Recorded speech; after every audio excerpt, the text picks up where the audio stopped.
Hello, you beautiful people. How are you doing today? We got some fun stuff going on here for you today in here at Monument HQ. Hi, I got really distracted. What's going on? Not used to moving from desk to desk. Doing crazy stuff. That didn't do what I wanted it to do. Hold on. Oh.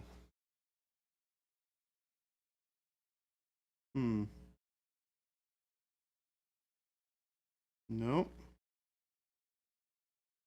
Oh, it's not doing stuff. Okay, we're gonna leave it there for right now. And we're gonna fix it here in a minute. I won't tell anybody. Hello, Okren. You were late. You were first. Blood Rollers, you missed it by 15 seconds. 15 seconds. Nice try. I see how it goes that much. But hello, Panic Bomb. Go for it, painting. Hello, Okren, Blood Walrus. Welcome everybody. We are here for another delightful afternoon of painting miniatures in front of our delightful and deliciously nutritious community. Hello. How's everybody's, it's what, Tuesday? How's everyone's Tuesday going? I don't know about you, but I'm having a great day so far. Lots of fun to be had. Very busy day today. Lots of talking to folks, etc. Going down? What do you mean it's going down? You're going down. Wait, what?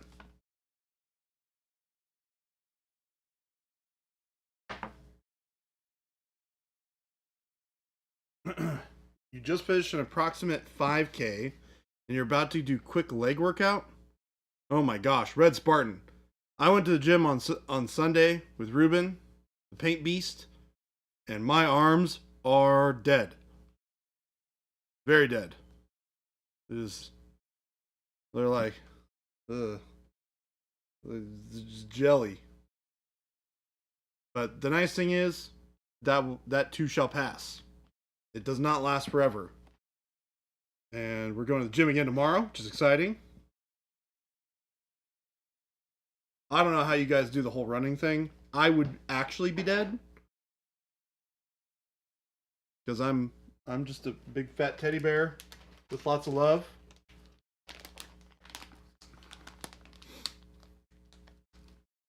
Wait, we can't eat the paint, but we can eat the community? Well, I didn't say it. Papa Chicken, I did not say it. Or Panic Bomb, I did not say it. Red Letter Day. Or Red Cloak Day. Cracked open the PA paints for the first time in months. Painting Underboss Viscoya. Nice. Cool model.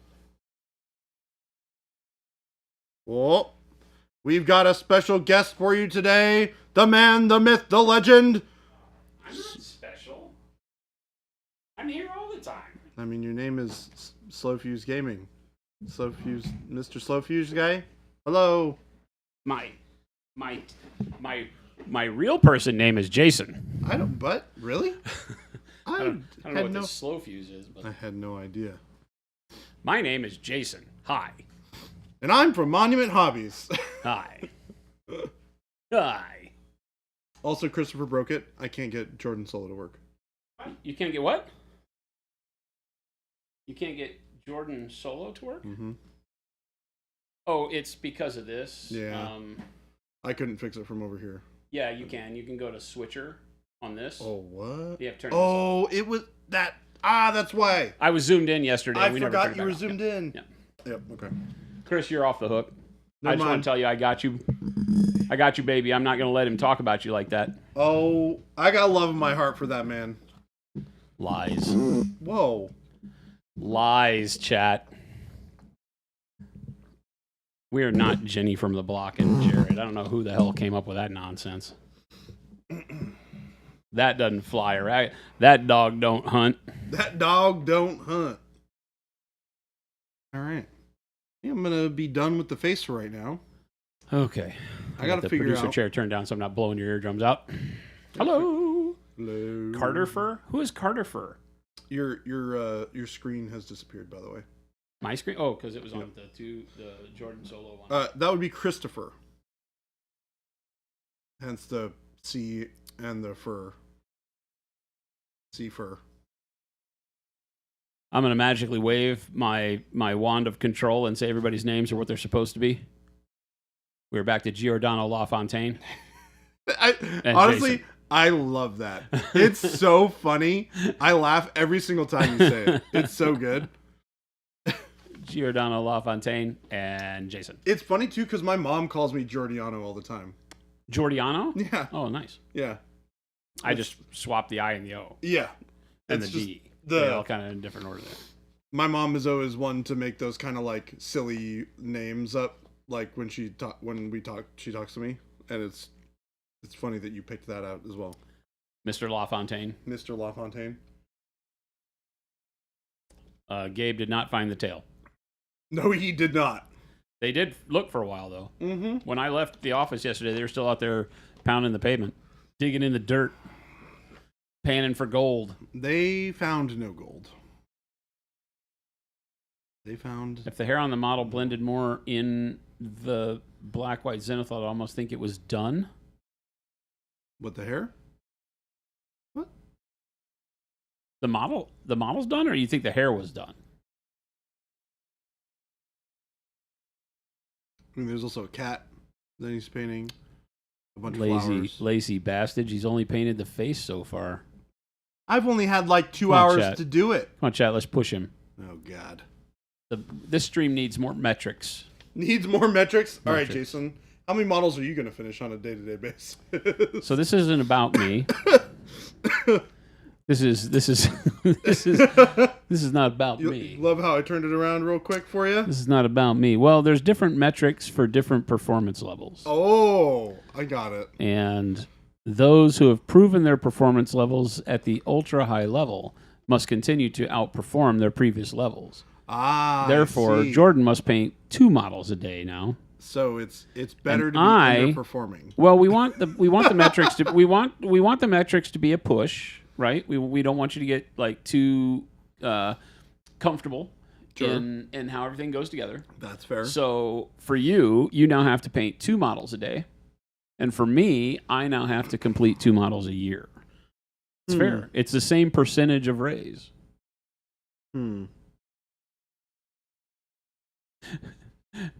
Like says, Director of Operations here. Metrics, you say? I can help with that.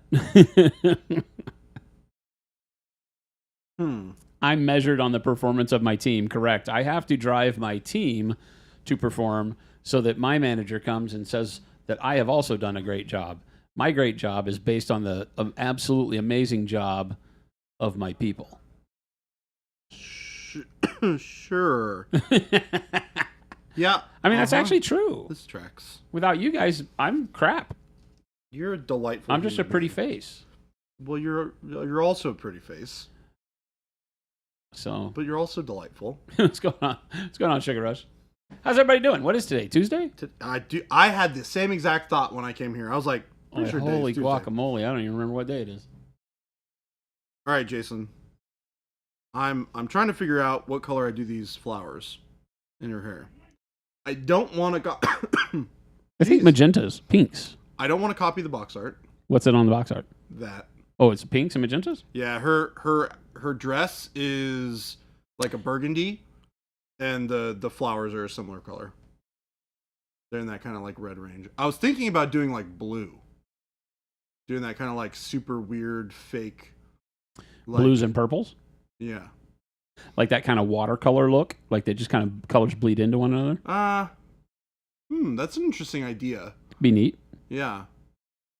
They could also be like yellows and whites. Yeah. Almost like wedding flowers and yellows and whites would be cool. Sets a cool vibe for like this was your bride to be, and True. She does have a cool little box down here. I'm trying to figure out like what the. Oh, that's the Pandora's box. That's the. You get what's in it. Here, let me see if I can zoom in. Fingers. No, it's actually like not at all weird stuff. Oh, it sounds like gold. It's not gold either. Jewelry. Oh, it's like trinkets and jewelry. It's like trinkets. Yeah, trinkets and jewelry or something. Yeah. Baubles. Baubles. Pandora's box. Or, oh, you know what they are? Huh. I think they're sweets. Oh, candies. Bobby, you know. Here, little boy. Come to mama. Part of me wants to work on the skin today. I think that's my plan. Cempasúchil, the flower for the dead, is yellow and orange. Is that what that's supposed to be? Cempasúchil, the flower for the dead, is yellow and orange. That's interesting. Hold on, let me go. I'm gonna go grab that box really quick. 2 seconds. Oranges could be cool. Jason is mama now. I'm confused. Well, join the crowd. I don't think there's ever a day on stream where I'm not confused. I blame you people. How's everybody doing? How is the week kicking off? It is now Tuesday, so you've moved beyond Monday, so you should know what kind of a trajectory you're on for the rest of your week. Fake internet dad is sitting now. I mean, I'm fake internet dad. I'm real internet dad. What are you talking about? There's nothing fake about my internet fatherhood.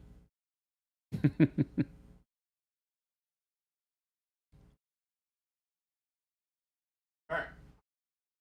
This is what I don't want to do. Oh, yeah. So whites, reds, pinks. Yep. So I'm thinking I would stick with the whites and then move to like yellows and oranges then. I like the idea of going cool, like blues and purples maybe. Because I think the cool thing about the blues and purples is that it makes the warmth in the skin stand out a lot more. But do you want the dead skin to feel warm, or do you want the greens and cool tones in the skin to give it that undeath look? Because then you'd want to warm up everything around it. Well, because the regular skin is going to have a little bit of warmth to it, right? Because there's this face, there's this hand, shoulders. Is going to have some warmth. But I like the idea of like having because there's warmth in this, but there's also a lot of coolness. There's that kind of. But as soon as you put coolness in the flowers, the whole face looks warm. Might lose the sense of death. Probably why they went with reds. Yeah. I don't know. Up to you. Your model. You do it. Is the Baba Yaga actually evil, or is she just misunderstood? Oh, here we go. An evil sympathizer. I'm pretty sure she not so good person. I feel like maybe she's chaotic neutral.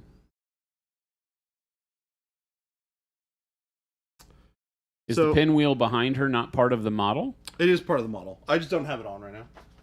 He lost it in the alley with the cat tail. Nope, this part I have. Here's all the rest of the pinwheel. And there's no tail in there. Nope. Gabe double checked just to make sure. Let's blame Gabe.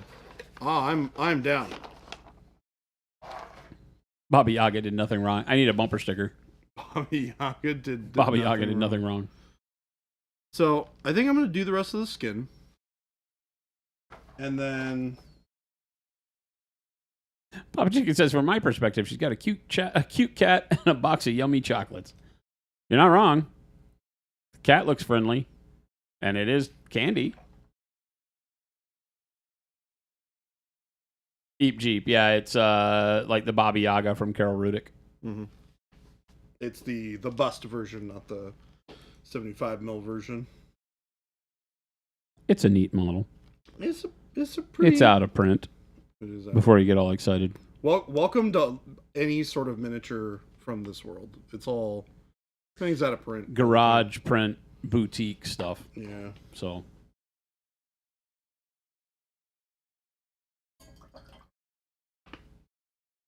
It's only natural to throw someone under the bus. I mean, some people are predisposed to that.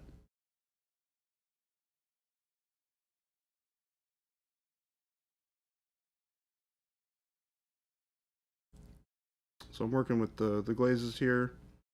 Just to try and roughen some of that color. Okra, and the world is rife with amazing models for sure.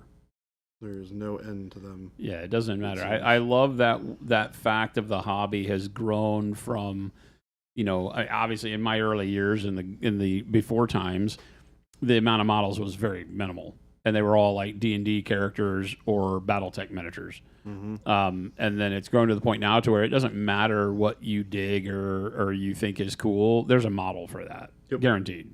Especially now with 3D printing. If you have a 3D printer, you name it. What do you like? Go on My Mini Factory. They got you.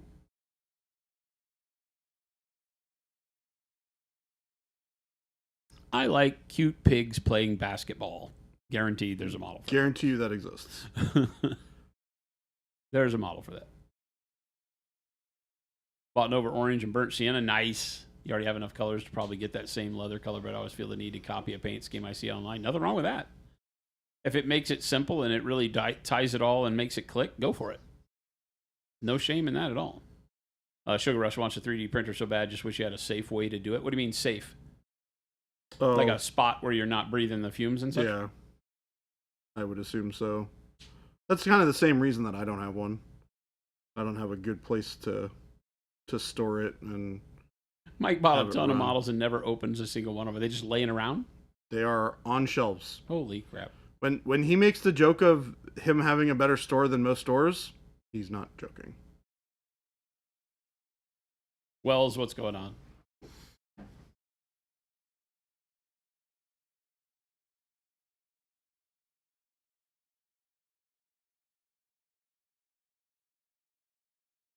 No way to vent the VOCs. You're just making words up. What's a VOC?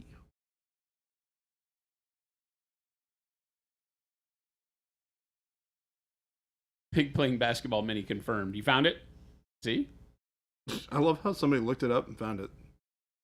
Did not take long. When using transparents through the airbrush, do you typically thin them? Yes. Mm-hmm. Yeah. With the transparents, don't be afraid to really thin the crud out of them. They are very, very vibrant, even though they're translucent right out of the bottle. If you don't thin them, they will be that color. They won't be opaque, but they will be blue. So thin the crud out of them. 50-50 is almost not aggressive enough. I typically say to start with something more like in the neighborhood of like 70-30, thinner to paint, and then work it back up to where you want it. Use layering to get it to where, the filter is the way you want, because they're super vibrant.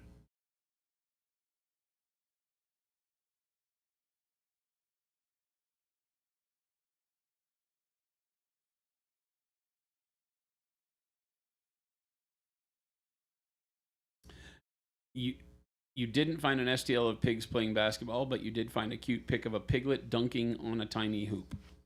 I mean, that's cool. That's good enough. That seems to count. A pic of a miniature, or just like a picture, like a piece of art. Volatile organic compounds.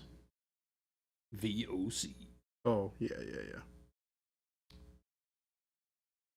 Your 3D printer is useless for you. It's in Texas and you're in Northern Virginia. Seems like a very fixable I feel like problem. I need to ask how this happened. Did it fall out of your truck? Did you ship it to the wrong address? Did you leave in a rush and forget it? Follow-up question for transparents. Could you use them like glazes to build up a full opacity of that color, or would you need to start mixing in a typical color? So they will... I'll tell you, they won't ever get you to full opacity, but that's generally not what you're looking for. Like if you're glazing, you're looking for that level of intensity or vibrancy that will make it appear that color is sitting on its own, and they will do that. Yeah, you can glaze with them and do all sorts of great stuff for shadows. White is really the only one that would be able to glaze for highlights. The others are all going to darken the area pretty much. Yep. Because they're so translucent, they're not going to brighten darker colors. White is the only one that'll do that, but you can mix the white in with the other ones and get a tremendous amount of other colors. They mix just like normal paints, treat them just like normal paints. They just start off see-through, but they have tremendous amounts of vibrancy. Play around with them. We say it all the time. They're the most flexible paint in our entire line. They're amazing. Yeah. Yeah, the transparent green is one of the most intense. The green, the blue, purple. They're all single pigment, very, very intense pigmentation.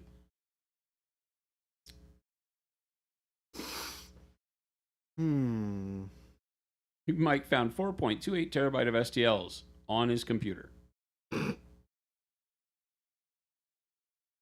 Like Piglet from Pooh, Winnie the Pooh Piglet, playing basketball. I feel like that's a Christopher Robin thing. They would have played basketball with Christopher Robin.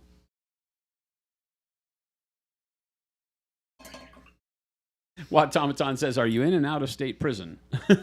With regard to the 3D printing thing. Working in DC and don't have space for it, yeah. Oh, man.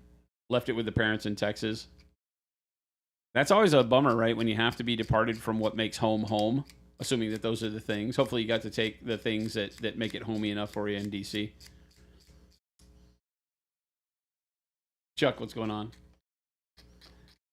Chuck and Jade, it's your friendly neighborhood paint witch.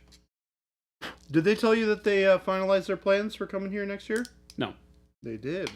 They're coming out January. You guys are coming out? I'm excited. It will be fun. Pooh would own Christopher Robin at Hoops. I bet Pooh can box out pretty good. And when he throws elbows, it's devastating to normal humans. It doubles you over pretty good. He is a big bear. You print in your spare bathroom, says Eat Jeep Nate. You did see a Jade on one of the Monument Hobby interview ads. You did indeed. That is Jade. There's a Chuck, a Jade, and a T. Schmidt one. I think there's more, but Chris hasn't edited the finals on the rest. He got a lot from people. We've got a whole set of them with signature artists that hasn't run yet. Got tons of footage yet to be released. You take your real internet dad with me when I want to feel like home. Yeah, I go everywhere with you. Wait a minute. You are talking about me, right, Ghost Owner? You're not going to make me cry this early on a Tuesday, are you? Sugar Rush just got a message that your order came in. Went looking for it and couldn't find it. Turns out you guys sent it USPS instead of UPS. Is that cause of the cans? What are you talking about? We send it however you choose.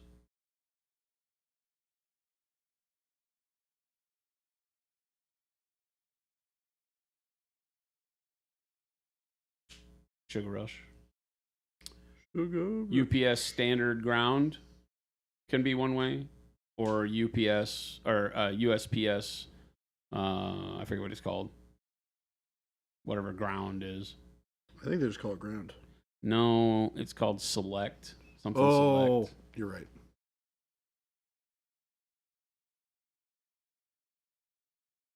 You like royal purple and a nice dark jade glaze on your paint witch? Wait a minute. You spelled that as if you think it's edible.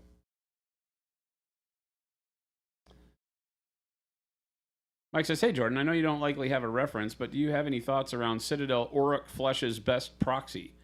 I feel like 50-50 mix of bright yellow green and bright pale green could work." Oh, dang it. Yes. I'd have to look at the color. That's a pretty bright color if you're bright pale green and bright yellow green. Is it a bright color, Auric Flesh? Blood Walrus says, "Doorbell, it's the rattle cans." Awesome. Ooh, wow. During stream? Look at that. Perfect timing. Your two ads won't stop popping up on YouTube and you can't hit skip fast enough on yours. Why? Yours is great. You're a celebrity now. Who is the worst friend? He steals, breaks, and enters and never says sorry when caught. Oh, bother. I feel like that's what makes him great. Right? He keeps you on your toes. Who? Yeah. Winnie the Pooh. Just walks in your house. He doesn't ask. I mean, yeah.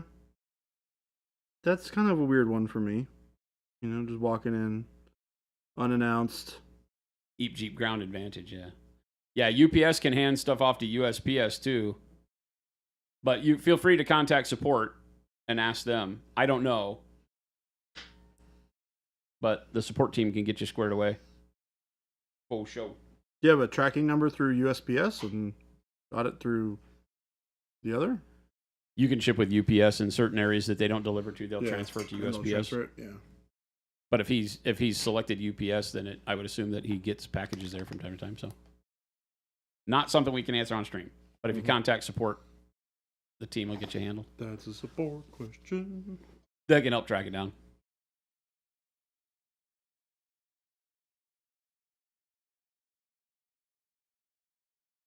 Using a bit of bright shadow flush here. How are the sculpts with those models? Which models? As in, like, how was the quality of the cast? Are you talking about the one he's painting? I would assume so. Carol Rudick's models are touch and go. Yeah. I think for larger pieces in bust form like this, where the individual pieces are much bigger and dense, they do very well. Yep. On stuff that's a 75 mil full figure stuff where it has smaller details, I have not been a fan. We've received quite a few of them that have had big problems. Yeah, if I recall, the ones that you got were... They also, I believe, use multiple casters, so it could be a problem just in which company did the casting for the model you bought.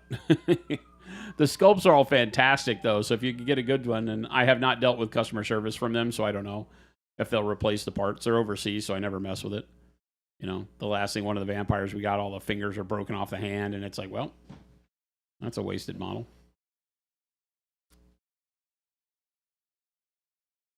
I feel like you should reach out. Just say, hey, got a bad one.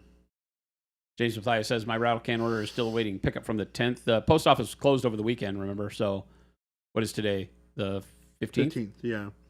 14th, 13th. Yeah, they didn't 12th, come to pick 11th, anything up on 10th. Friday. They didn't pick up on Friday. And yesterday was a holiday. And yesterday was a holiday. So there may be a little bit of delay over the long weekend.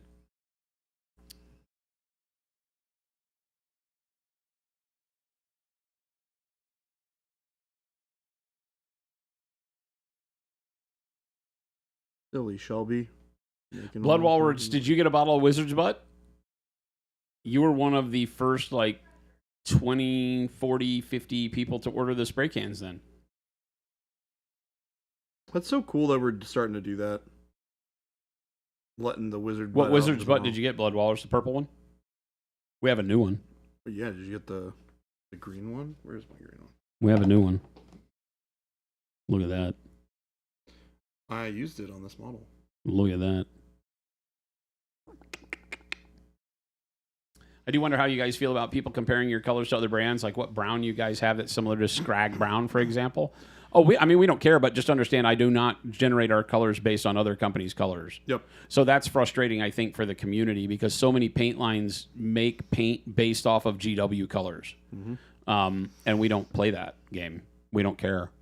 I've never cared. Even when I worked at GW, I never cared what colors GW had. Art for me is based around, true color examples, blues, greens, bluish greens, things like that. So we just make colors that I know are functional, and less about, some brown they came up that they painted Skaven with. So I know that's frustrating for customers sometimes because when you get into the hobby from a non-art perspective and you want to paint the colors and you're used to, hey, when I painted my Necrons, I use this color. When I painted my Death Guard, I use this color. So we have combos that can get you close, but generally for those odd ball colors, you'll be mixing, one or two colors into your base. But we always recommend the Paint Rack app. It works very well to get you really close. Yeah, I'll tell you what stuff is close. And, one of the things that some people are uncomfortable with me saying is that when you really get down to it, the visual impact of the type of blending that we do, subtractive blending in acrylics, is such that you don't notice the variations in a color past a certain point. So a lot of people are more worried about a color being exactly like the color they used than they really should be. Yep. Like when we're mixing, Jordan and I, when we mix one paint into another or three paints together to get a color, the slight variances that'll happen when you remix it because it is dried up on your palette or you come back the next day to do it, those slight variances mean nothing. Nothing. The eye won't perceive those. What they will perceive is value differences, right? Mm-hmm. The eye will start to pick up on contrast and value problems if you start mixing it in too bright. Say you're mixing a bright color and a dark color together. You'll start noticing it if you mix too much of the bright color in. But if you're mixing two hues that are of similar value to get a third hue, then all of a sudden you wind up with a color that can be variable and actually makes it more lifelike to have some alteration to it, because no color in the real across the surfaces it's on. None. Because of the way that light and the environment interact with it. You know, if you look at a car, there's no car that's 100% when you're looking at it the color of the paint. That damn sign just got really bright. Thank you for those follows. Thank you, everyone. Jamie Santiago says, that looks incredible. Yeah, Jordan knocks out of the park. And he's just painting fast. He's so annoying. Sorry. Sorry, Jason. Papa Chicken, her stuff is wild. I can't believe I've never discovered her before. Who? Carol Rudick is a guy. Carol Rudick is a guy.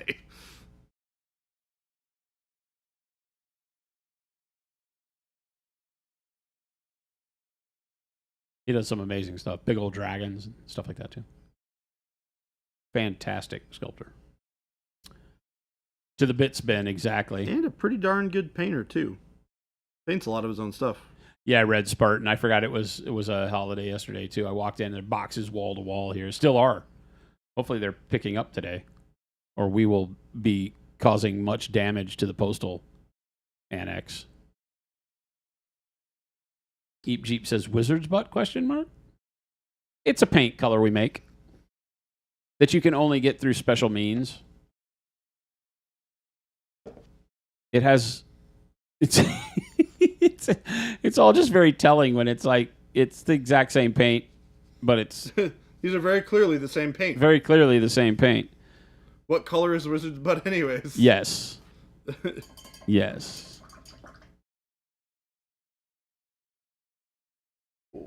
Oh.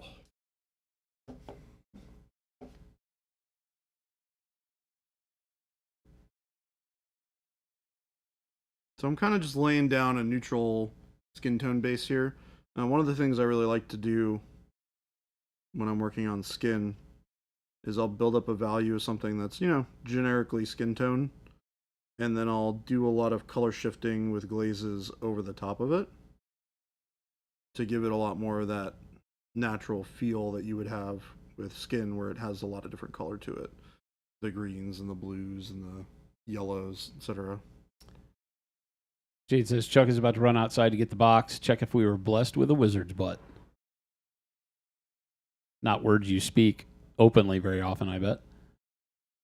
Also, Ghost Hunter, that smoky green wizard's butt is divine. I need it. Also, something I didn't think I'd hear today. And third, but definitely not last, is 4-Pig Bacon says, I crave wizard's butt. Again, we have the best conversations here on Monument Twitch channel. That's very true. It's very Thank you, very chat, true. for being you. Would you say that it is actually Homie who does not play that? Homie absolutely does not play that.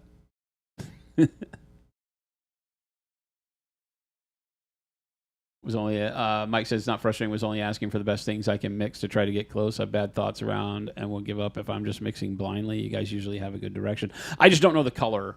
I can look it up. What was it called again? Auric Flesh? Flesh, I think. Yeah. Yeah, if we can see a picture of it, Is we it can. Auric Flesh or Auric Skin? Oh. Yeah, bright pale green and yellow green. Not bright yellow green. Yeah. Bright pale green and yellow green. So one of the things to think of when mixing is that you typically... This is always a tough one to try to find language that will really click for people, and it may for some of you and not for others. Value is the most important part in color selection, painting, all of that, right? And this is goes back to the old, learn to paint a model in black and white, and you will become a much better painter very, very quickly, just working with black and white and mixing your grays to get your volumes, because it will teach you everything you need to know about value. Value is the difference in scaling of brightness and darkness between colors. And that brightness and darkness relation between colors gives you contrast. That's what the eye sees most readily, right? And presents volume to the model. So it shows shadow and highlight. That's what contrast gives you. And color is tertiary to all of that. Color is the part that brings the most joy and the most visceral emotional effect, right? But it's the contrast that gives shape to everything that we look at. And so if you focus on value, then, like I said, you'll make better decisions even in mixing, because when I take a look at this Auric flesh color, if you were to take bright yellow green and bright pale green, right, then you're going to wind up with way too bright of a color. Think in terms of a darker color with a brighter color will brighten as you mix them, right? Whereas two bright colors will only get brighter or stay at that same value. So yeah, I think on this I would start with yellow green and bright pale green and see how you like it.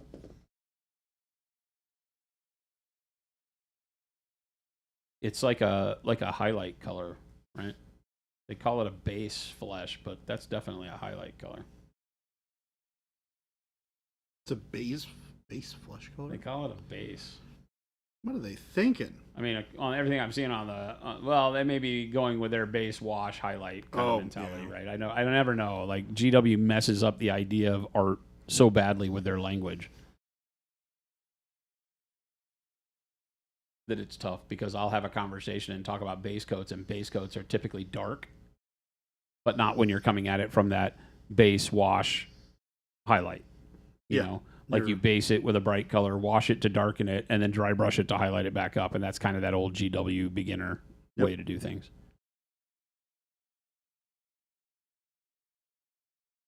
Warpgate, what's going on? Good to see you. What's up?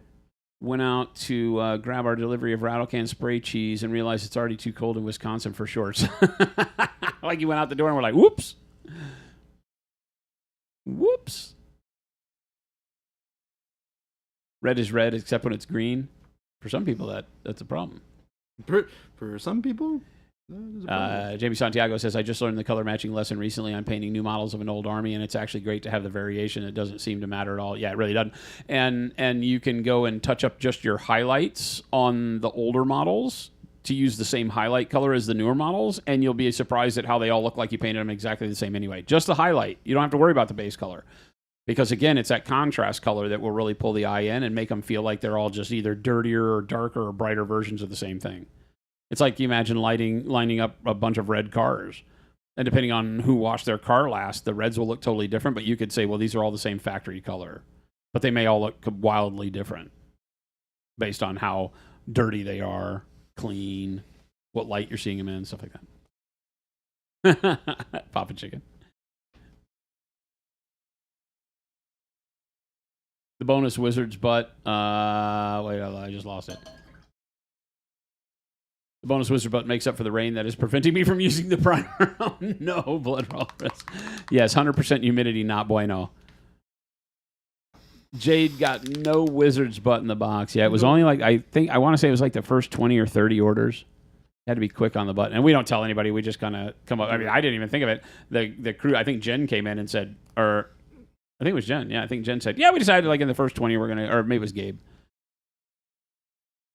In the first 20 or so, we're just going to put wizard's butt in there. I was like, awesome.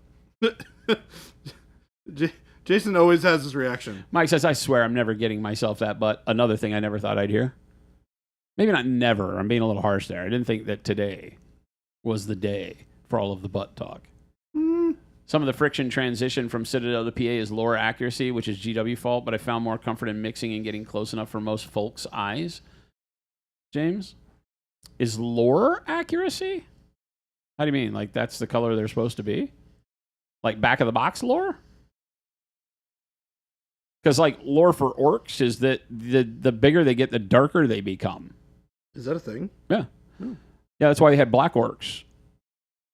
Black orcs were the most brutish, biggest, bossiest of them all, and they were so dark that they called them black orcs. That's why grots were like really pale green. Interesting. And then they always got darker and darker as they got to the bigger boys and then the bosses, and your war boss would be the darkest one. That was the way it was in the old. They may have retconned all that, you know. I don't know that are they still spores like mushrooms? Because they were like vegetables, basically. Just notice that you made the colors on the bottom of the wizard's butt label. That's so the guys in production make the colors. Oh, we kind of did. Like That's hilarious. I don't have anything to do with what wizard's butt is as a color. It is the one color in the line I have no say on. The guys in the back just go nuts. I told Ruben, hey, if you've ever got colors laying around and you want to mix them together and see what you get, play with it, see what you get. So he does, and he's very proud of it. He walks in, he goes, check this out. So this smoky gray green that's out right now is really bitching.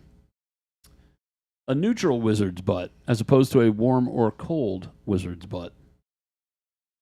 Need a little bit of variation. I feel a wizard's butt is better when it leans towards warm or neutral. I don't know about cold wizard's butt, because then it's like, is it a wizard or a necromancer? Bony wizard's butt.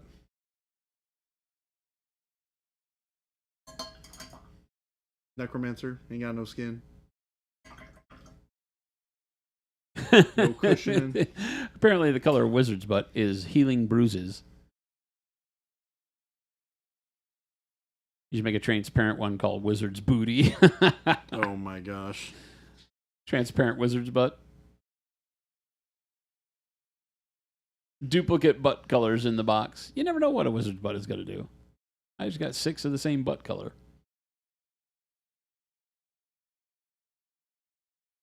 I hate gambling, but let me gamble on the butt. Well, I mean, eventually you will be able to purchase a wizard's butt, so do not feel bad if you do not have one in your possession. Will it be a wizard's butt that you know of? Probably not. It might be a totally different wizard's butt. We never know. We do not keep the formulations, I don't think, unless Ruben has a slip in his desk someplace, but he doesn't have a desk, so this is hard. He may have something written down someplace so we could recreate some of these colors, but our goal with wizard's butt is we don't care. A wizard's butt is exactly the color it wishes to be on that day. Yeah, wizard's butt arrives precisely when it means to.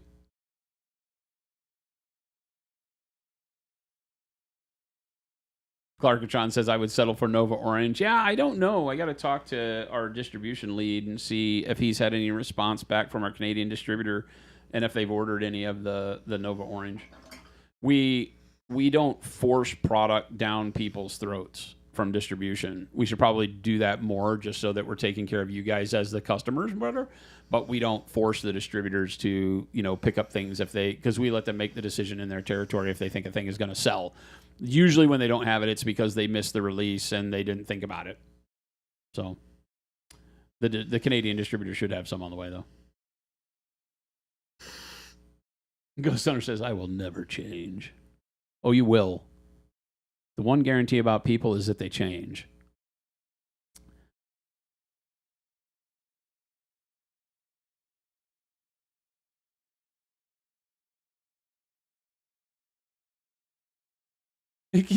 Apparently, I don't paint anymore. I mean, it's your name. Mike, your name is apparently I don't paint anymore. Who told you that? Was that self-inflicted? Or did somebody tell you you don't even paint? You just told us you have thousands of dollars of models that haven't even been taken out of the box. So I tend to believe...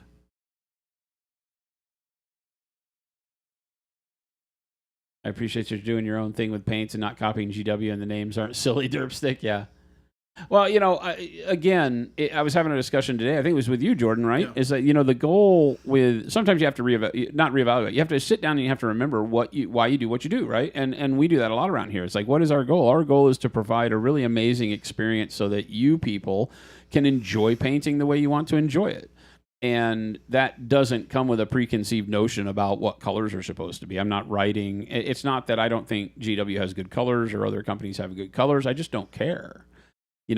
All color can be manipulated to give you what you need. Everybody's on a different journey on where they want to have those colors exist for them. If you're comfortable mixing, then fewer colors can equal more for you. If you're lazy like I am, I like having a lot of colors so I don't have to mix as much.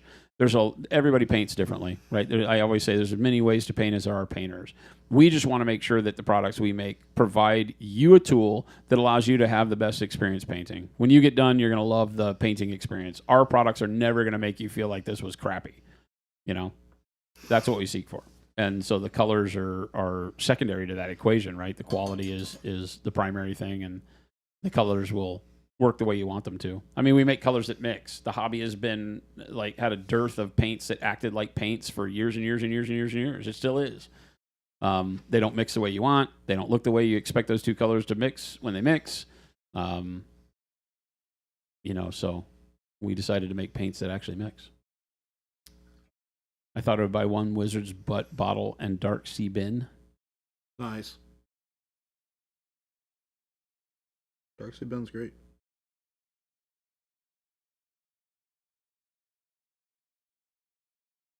No trouble with the Wizard's Butt, though, because we don't currently have any for sale. Papa Chicken, I'm excited, and they're holding off. I feel like that's the Murphy's Law of the mail. They know when you really want what's being delivered, and so they taunt you with it. It's true. Any time that I've ever been super excited about a thing that I was like, ooh, I'm getting it in the mail, it always gets delayed. Yeah. Always. I got my BattleTech Kickstarter in the mail today. And then I didn't even open it. I haven't even touched the box. They gave it to me, and they scared the hell out of me. So they walk in while Jordan and I are having lunch, and they walk in, and they put the box down. Phil has the box. He goes, hey, I'm sorry, this box has been in my office for like 2 weeks now. And I was like, 2 weeks? I could have had toys? It wasn't. He was yanking my chain. All because Gabe told him to. That Gabe's a horrible, horrible human. He's definitely a tricky guy. You got some new Legion stuff?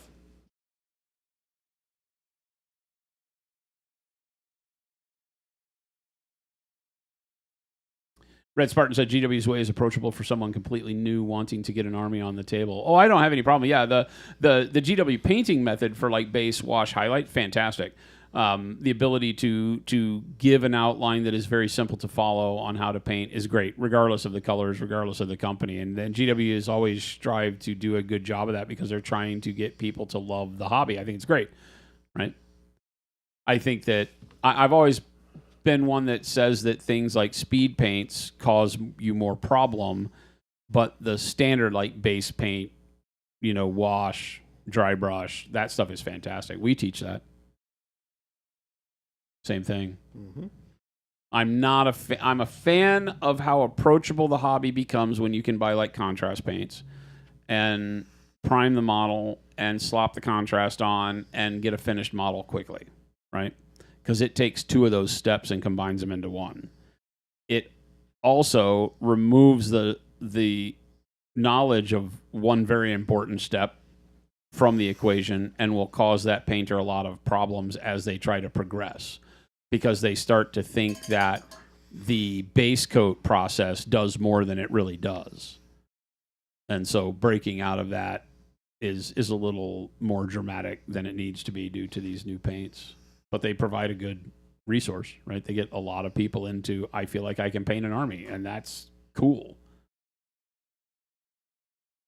You're using bold Pyro Red to highlight, and they're looking fire. Nice. Oh, doing Tyranids. Fantastic.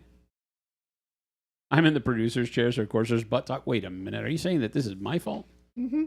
Why is this my fault? Mm-hmm. I didn't mention any of this. Well, maybe a little bit. I think you actually brought up the Wizard's Butt. Panic Bomb says, I'm going to beg for Wizard's Butt in my next order's notes. Don't beg. Sales staff is not nice to beggars. True. You never know what you're going to get if you beg. It could be a lot worse than Wizard's Butt. We like Wizard's Butt, and we cannot lie.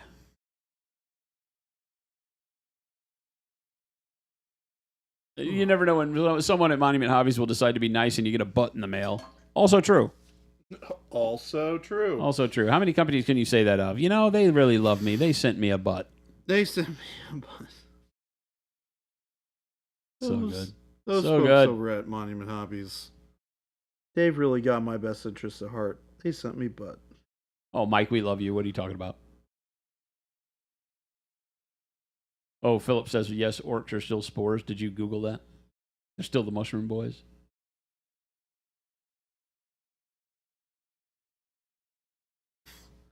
Oh, James says, like Space Marine armor colors are specific shades. Are they? I mean, sure. even their own colors have changed so many times over the years that, I literally have always looked at it as Ultramarines are blue, Raven Guard are black. Dark Angels are dark green. Imperial Fist are yellow. Yep. Right. None of the hues of those have ever really mattered to me. Yeah, because like Ultramarines are not Ultramarine. They're actually blue. Yep. Like spot on neutral blue. Yep. Right? Like cerulean blue. Yeah. This is Ultramarine. Yeah, which is a and violet. This is not not Ultramarines. Not Ultramarine color. They are much closer to this. Well, when they made the Ultramarines, I don't think they had any clue that that was a color name. They were just the heavier duty Marines. Yep. They were the Ultra, the Mega Marines. Ultra. Imagine if they'd have called them Mega Marines instead. Ugh. Nah.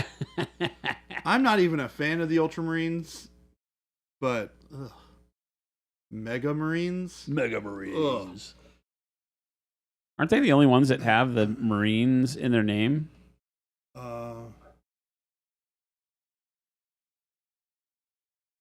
Ultramarine. I think so. Got a couple angels, warriors. Warriors.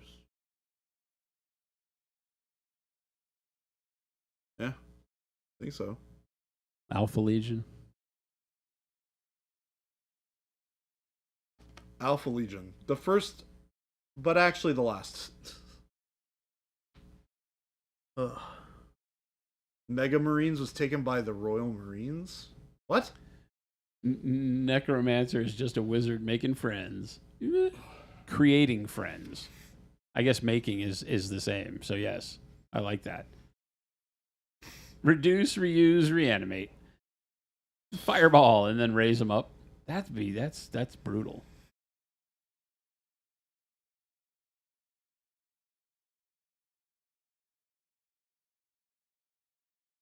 You can't purchase butt. That's illegal. Well, depends on where you are. Do they not have necromancy in D&D anymore? Wait, what? No. No way. I don't believe it. Why would they get rid of necromancy? I don't believe it. These are words that are coming out of chat, and I don't believe them. Clarkatron, yeah, it's too expensive to ship to Canada for a single paint. Canada Post, after their last strike, went berserk with their charges from transferring over the border. It makes it like, yeah, we're not interested in shipping to Canada.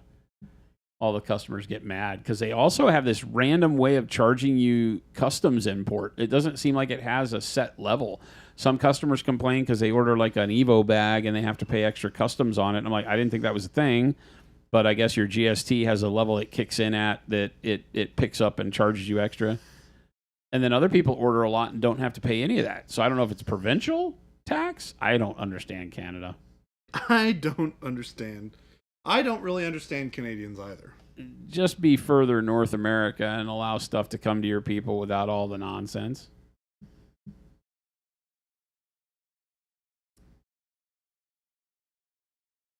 Mike. Matt, varnish spray, is it a lacquer or acrylic? Will it replace my dull coat? So here's the thing. What we're really talking about is the solvent. They're all acrylic, right? It's just what solvent is used, right? And the solvent is the portion in the emulsion that evaporates and causes the resin to cure, right? So these are acetone, actually. So not lacquer or enamel. They're acetone-based sprays. So they dry very quickly because of that. So their cure time is shorter. Their workable time is, you get to be able to paint over them quite quickly. We still, for full cure, depending on humidity, we talk about giving yourself a few hours before you go back in and paint it. It's always best when spray painting your primer to, spray one day, start painting the next. But, we've started painting over them in minutes in Arizona where it's super dry. Right. Will it replace your dull coat? Yes. Yes. It is strong enough to where it gives a really, really good coating. That freaking matte varnish is sick. Yeah, we had a lot of people talking it up on social media as they get it and use it. The matte? Yep. Yeah. One customer took it and sprayed tested on some GW sprue, and it took the shiny plastic and made it look like it was primed with gray primer. That's crazy. He was like, this is awesome. This is awesome. Everybody in the chat was like, I don't understand what I'm looking at. Then when the light went off, they were like, oh, I get it. You have your primary model racks are in your living room? It's gotten so wild at Mike's house that now the models live in the living room. Sugar Rush is like, what do you mean, you people? You people. I mean, as in the real people. Mine also live. We're in the not real living room. people. You people out on the internet are the real people.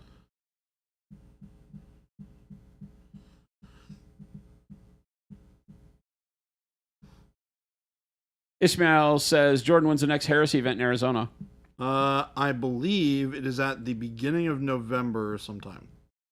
Another one of Kyle's? Yeah. At Old World? We'd have to get Kyle on the horn. That was a joke. Get Kyle on the horn? His last name's Kinghorn.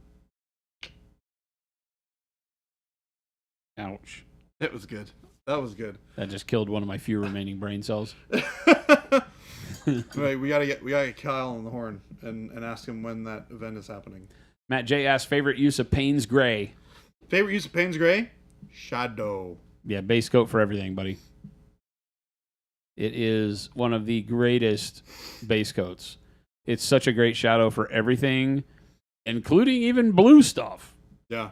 Right? Yeah. Like, normally I think that a hue that's in a family range, like Payne's Gray is obviously in a range of blues. And I think that very rarely do I say, like, I don't base purple models in purple. Right? I base them in blue or plum or something that it leans to the blue or the red side of purple, but not purple. Blue models I typically don't base in blue. Green models I don't base in green, right? It's that for the way we teach painting, that base layer is one of the most important layers you put on because it gives so much dynamic depth to a model. Your shadow, what is basically your shadow layer. And Payne's Gray is just phenomenal for almost every color. I've used it as a base for black, red, It's blue, so close to purple, neutral. green. It is the most versatile one. I think the only color I might not think, or color range I might not think to base it in would be like yellows and oranges. Still works. Very, very desaturated for yellows. Oranges would be kind of weird. Yeah, I don't feel like it's the range that I would want to do that unless your yellows you really wanted to trend them into like kind of greenish ranges for maybe like if you were doing non-metallic gold, you could use a base of Payne's Gray for non-metallic gold would be kind of cool.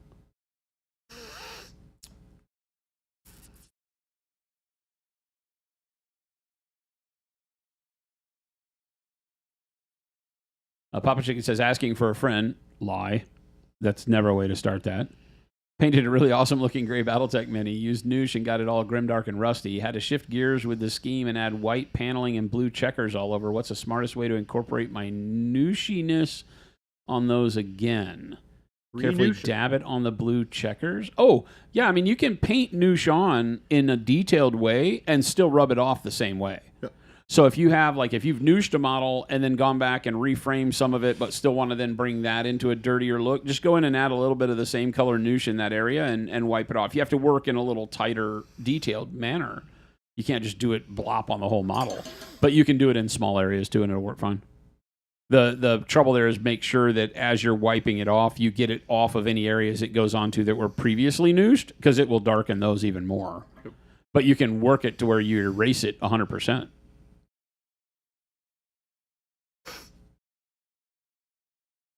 Speed paints are great for board games, yeah. They had that stuff that was called like Sunspot, or what do they call that? You remember what that was called? Sunspot? I think it was called like Sunspot. It was basically like a wash, like an enamel wash that they put on the PVC models for board games, and they just came to you shaded.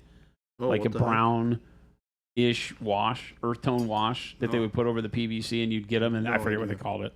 Sunspot or something. One of the games I got, that was... Wait.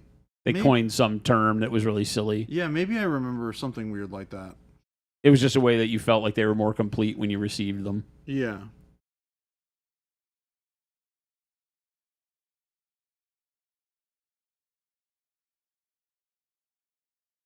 Before after I ever said I decided to stop using your pile of speed paints about 6 months ago because you realized you'd hit a wall with them. So I would challenge you to pick them back up and start using them as filters, right? Because they are really good paints for glazing with. That will teach you some of glazing without having to worry about the thinning part of it. So they can still be really good tools. There's some very high-profile painters that use them as very technical paints. So they're still good. Don't throw them away.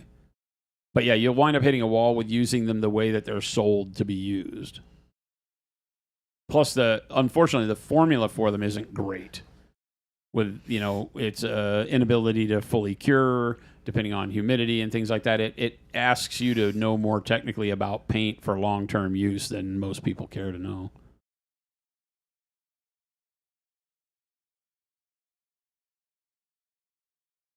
Jay Tyler says the producer's mic really works. Please teach the other producers how to use it to be heard. Makes the show so much better to hear. Yeah. So Jen talks very quietly. We're looking at moving into a new building, and part of what we'll be doing is redoing a lot of how we map microphones and things like that in the new setup. But yeah, I know that sometimes volume can be kind of low. I have the boomiest voice and the loudest voice in the company, so for me, I have to turn the mic way down, and I still clip a little bit. Metallic Wizards Dingus. When did we start making it Wizards Dingus? I don't feel like I like that much. Yeah, it's that one's getting a little weird over there. Started your new job and found out the 2 gamers. Oh, that's awesome. Where do you work? What kind of line of business? You don't have to tell us where, but what kind of business? Swing and Swift, have you thought about darker toned skin to make the zombie face more contrasting? I tend to paint more tanned skin and darker. I'm adding a lot of like contrast to the skin, and it's going to be really warm. So the pale skin from the zombie will feel it's already very different. Yeah, especially with like a bunch of other cool tones around it. Like the skin will feel separate, or I make everything else warm, and then the skin will feel a little bit more. Yeah, you can always already see the effect I was talking about, that when you have that warmer skin tone, then her face cools off and looks more dead and not well, in need of doctor visit. She's definitely in need of doctor visit, that's for sure.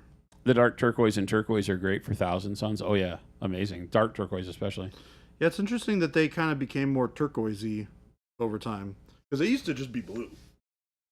Papa Chicken says, are some of your paints meaningfully more expensive to manufacture than others given the different pigments? 100%. Yes. Orange, all of the oranges, all of the reds are much more expensive to make than almost all the other colors. We have what we have done in brackets of cost for pigment, and then we average them all out based on volume sold so that you guys don't have to pay a different price for every pot. And we're working harder to bring all that more in line too.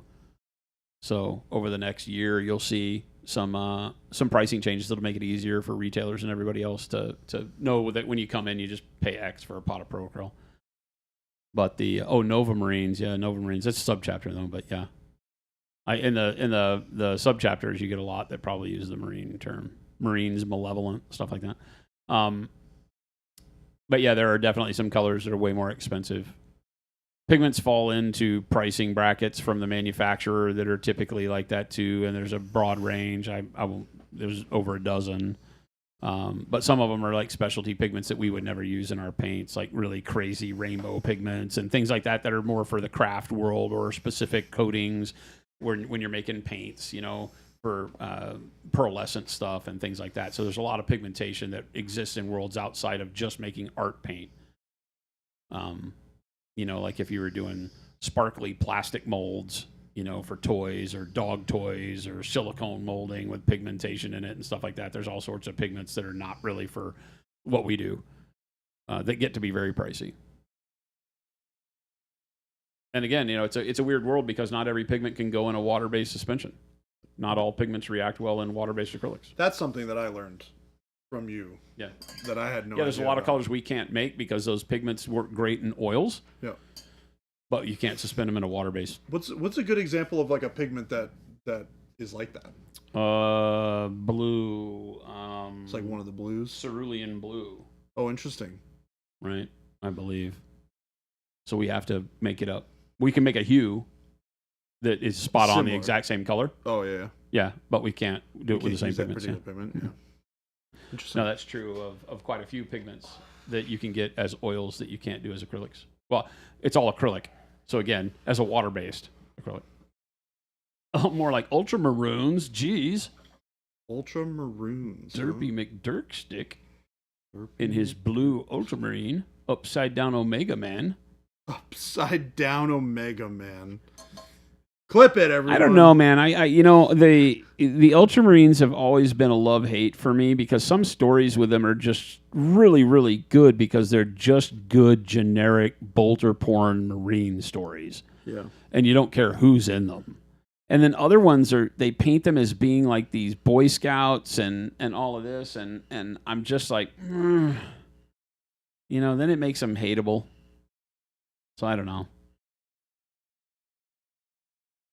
But the same is true for like some of the way they paint some of the heretic legions and stuff like that. It's like, come on, man, get over yourself. Like, you don't need to go so far into some stereotypical personality complex that makes the whole legion act the same, you know? I feel like the heresy did it pretty well by saying that the Marines themselves were fairly generic in their principles, and the Primarchs and the leading Marines close to the Primarchs and at the upper echelons of command were the ones that had the personality that became the Legion's personality that we know them for, right? And sometimes it went into the comical sense of, you know, like all of the Death Guard yelling and screaming about how great it was to have pus spewing from every orifice, you know? It just gets a little monotonous. Some of the best stories were when you were listening to like the World Eater guys that were like, I don't really know that this is what I want to be a part of, when like Karn or Angron were just going bananas. You know, they still had their faculties and they were like, I don't know about all this, man. Yeah. It's like, this is... It brought a more human element to it, which I know they're not supposed to be like, you know, perfectly human or anything, but Mega Marines was taken by the Royal Marines. Royal Marines, like British? Yeah. Real world? Pretty sure. What PA grays would you use to paint space sharks? Space sharks, Carcharodons. Yeah, the Carcharodons would be like our neutral grays. I feel like would be really good. Are they more gray, or are they more of that like bluish gray? Bluish gray, I think of as space wolves. Yeah. I feel like the space sharks are more gray. To be fair, I'm not super familiar with space sharks in general, so I'd have to. The warm grays could work too, but I would use one or the other of those. Neutral gray probably would be my preference. Mega Marine was one of your favorite Nintendo games growing up? You just purchased some butt for dinner. Pork butt, but still legal. Derelict, what's going on? Necromancy in modern D&D makes Nerf look like it had the tensile strength of titanium. Wait, what? What? I'm lost. Clarkatron says, nobody understands Canada taxes, not even the taxation authority. I was very happy to find out that I was getting a refund yesterday. Eep Jeep, do you live like right on the border of British Columbia? Washington State? Yeah, 4Pig Bacon says, Canada doesn't understand Canadian taxes. It's really hard for us here. We want to make it easy for people to buy, and we're like, I'm sorry, Canada makes it impossible. Kruger, what's going on? Kruger. 7,660 total minis that are inventoried. The fact that you've inventoried your unpainted minis, it confirms you're a psycho. One of my friends actually does that. He has a list of every single model that he owns, and then I can really see the need for that, because I've been that person that's like, oh, that model's really cool, and you buy it, and you're like, oh, I already had one because I thought it was cool a year and a half ago too. He takes it even further though, because he's got a list of models that he's going to buy, and then how much he budgets it all out. He has a budget for it. Then he goes, these are all the models that are in the budget. I'm going to buy them when they come out. Is he an accountant? No. Oh. He does work for Microsoft. All right. He's a programmer. Yeah. He's and then he has a list of all of the models that he has painted of his collection. Oh, wow. And he has it broken down to like percentages. So he's like, Mike, is this you? Do you do this same thing? Because I can see the validity of it, but it's still insane. I think he's at like 60% painted now, which is kind of impressive. That's something something to be proud of. Yeah. I would not be at that swing on the scale, and I would feel very bad. This is the same guy about the board game that I was talking to you about. Mike says he's got 7,660, of which 307 are done, in quotes, done. Yeah, that's not many. I'm actually super stoked for the spray primers, especially the clear ones. I've been wanting an easy way to prime some board game plastics without having to redo the main plastic color. and just do highlights and washes. Oh, yeah. Yeah, I think you really like the matte varnish. It's great for that. Something that my brain didn't even really tune into until we started using it. The matte varnish? Yeah. Well, as a primer. Oh, yeah.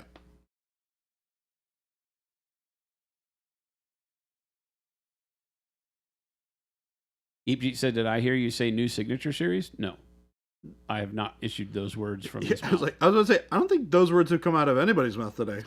Kruger, this zombie girl is not from a game. This is just a Carol Rudick bust. He typically does busts as series of either vampire, dragon, something. So I don't know what the story was for this one in particular. I didn't catch the story on it, but I was like, this is really, really nice. I'm gonna get it. Vic Danger says, so I've been gaming, and I'm way behind, chat, so I'm sorry, I'm trying to catch up. Vic Danger says, I've been gaming for decades and painting for a few years now. I've never played any of the Games Workshop games. If I decided to start, where is the best place to start? With Games Workshop? Oh boy, what do you like? Right? They have a lot of games. I would say that the best way to get involved in any products for any gaming company, but especially Games Workshop, is what's played locally that has a crowd of people that you think you would enjoy spending time with. That's the best game to get involved with. Doesn't mean you have to go and invest in millions of points of Heresy or 40K or whatever they're playing AOS. It just means that you have a good crowd that will help you grow in that. And that's better and more efficient way to do it than to just jump in and say, oh, blah, blah, blah, blah, blah. I like Space Marines. And then you got a bunch of Space Marines, but you don't have anybody to do anything with it. So that's always my 2 cents. Now, depending on how you like to integrate and do your social stuff, that may not fit for you. If you'd rather, sit at home and enjoy the hobby solo, that's great. Then it's really just, do you like fantasy? Do you like sci-fi? Do you want to paint and own big armies of guys, or do you want small squads because they've got everything in between, right? Things like Kill Team, Necromunda, where you can play small squad games and just paint a few really unique characters, or big swaths of armies where you can paint and have it look like this big phalanx of amazing warriors. I think for both fantasy and sci-fi. So my 2 cents would definitely be that to not ignore the specialist games as well, because I think, in my experience, a lot of the specialist games are also very cool and very fun. They're also generally not big horde model games, so if you want to do the smaller stuff, that's generally where you'll find it. Derelictor asks, does Monument offer online classes and tutorials? Not as such. We do this stream every day, and we're willing to obviously talk to you about specific things on your painting style, questions you have. Hey, I'm having problems. We can help you out. Usually to a T. But no, we don't do. We used to do online, like one-on-one stuff. We started that nearly a decade ago, but there's just not enough time in the schedule to be able to do it.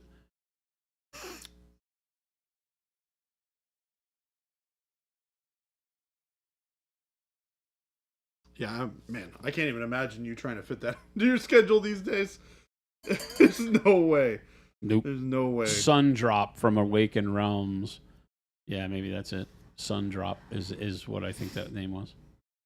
You prime in black or gray, base in a different color, then build to the color you want? Yeah.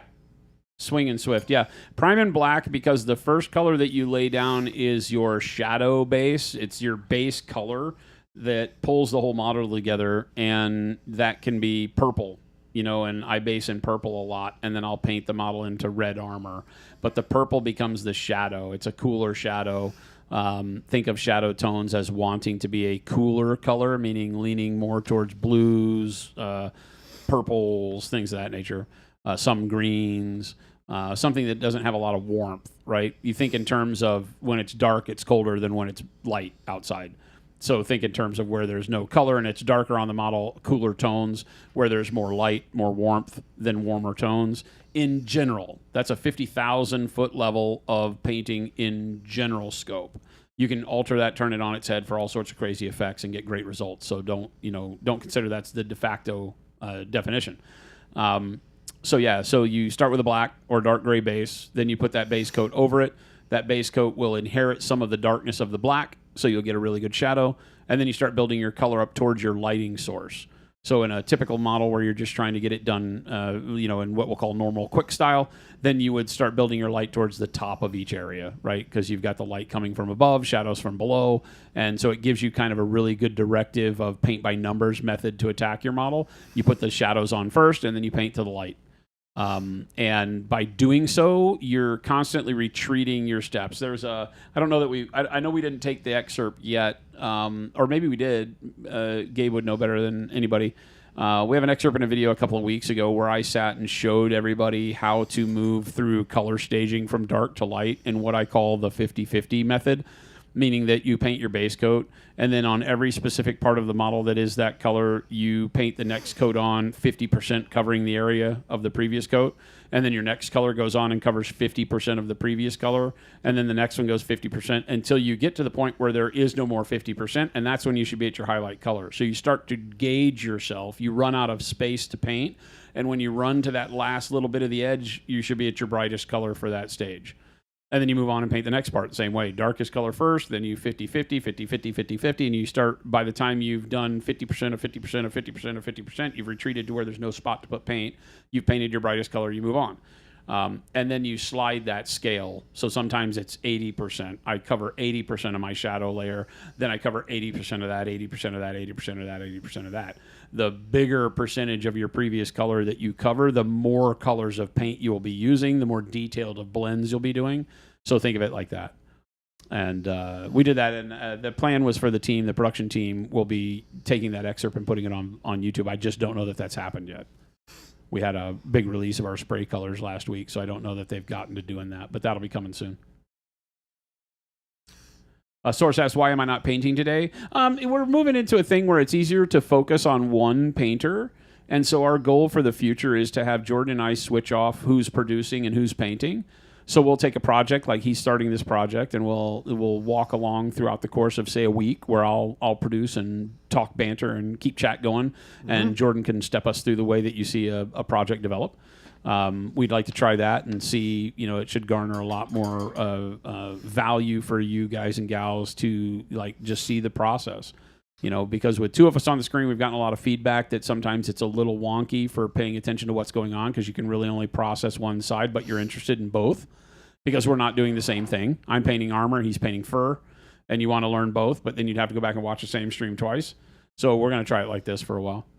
We'll still have both of us paint on certain days and have fun when it's not really a focus paint day, but he's doing some great work on this, so I feel like you guys are going to get a lot more from watching how he builds up these flesh tones and everything on this model. So, and Jen's out. And also, Jen is out. And Jen's not here. Yeah. But you guys can she had a see meeting this afternoon, so I'm picking up the pieces. One of the things I definitely wanted to kind of show is what's going on, Slayer Street. How with these kinds of models, I kind of paint a little differently than what you will see normally, right? So I work progressively from this zenithal, right? And I'll build up a lot of glaze layers to kind of discover, what sort of hues that I want in that environment. And then once I kind of nailed down a general feel, I start to add the saturation back in with opacity and build it back up over the top. And it works as a nice little sketch for me to be able to do that. And then I'll adjust my light to where specifically I want it, instead of just the zenithal. But it's a good kind of guidepost to start. And then just taking a minute every once in a while and just looking at it and figuring out, where's the color at? Does it need to be darker? Does it need to be brighter? I think this whole section needs to come up and come down a little bit as well. So I need to focus some brighter colors here and the kind of this meaty bit of the hand here, and maybe this knuckle and some of the fingers. But then I need to kind of darken it up as it gets further down. This part, I think she needs hairy arms. Huh? I think she needs hairy arms. Yeah, you want me to do the little yeah hatch marks for the hairy arms? She needs hairy arms. Nice. Oh. Will the Band of Goblins, will the Monument primers be available at the LGS eventually? They already are. The spray primers? Mm-hmm. Some stores were selling them before we did. Yep.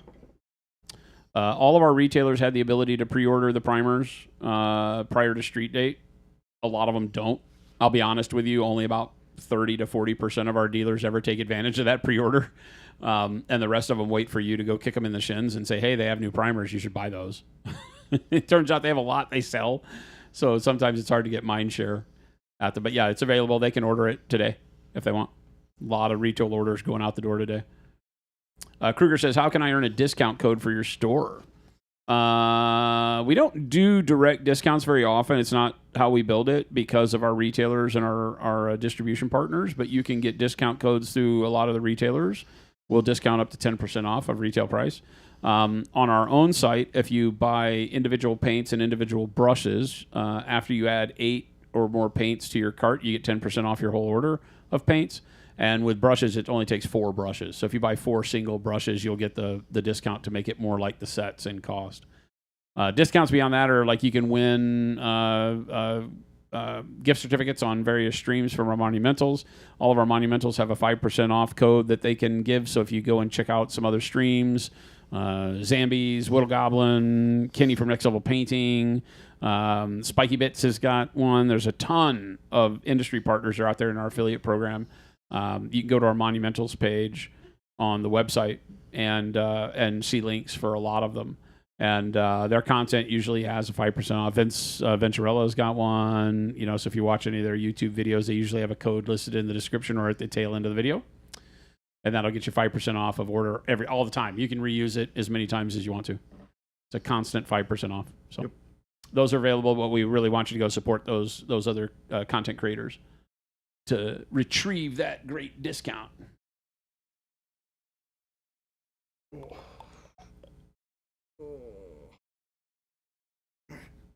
Phoenix tap water, the OG monument wash. Yeah, it's unfortunate, but yes. I hate Phoenix tap water. It's so gross.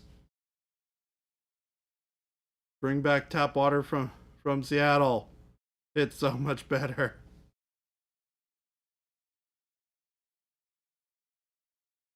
They're ultramarines. They're ultramarines is what they really are because they're from ultramar, which makes them just ines. This I like better than anything that I've heard today, Gamadile. They're ultramar ines. Or Inez. Our artist for a lot of our game art. Her name is Inez. Spelled just that way. Mathis, what's going on? Are there pigments that are not able to get as an oil but as acrylics? I've never asked that question because it doesn't fit in with our production, so I don't know. I doubt it. But maybe. Not a good answer. I don't know. I don't think in those terms, right? Because I'm not ever trying to build oil paints, so I never have to go look at what is available or not available. Off the top of my head, I would think that probably everything works better in an oil because of the ability to reach a better balance pH-wise than with water.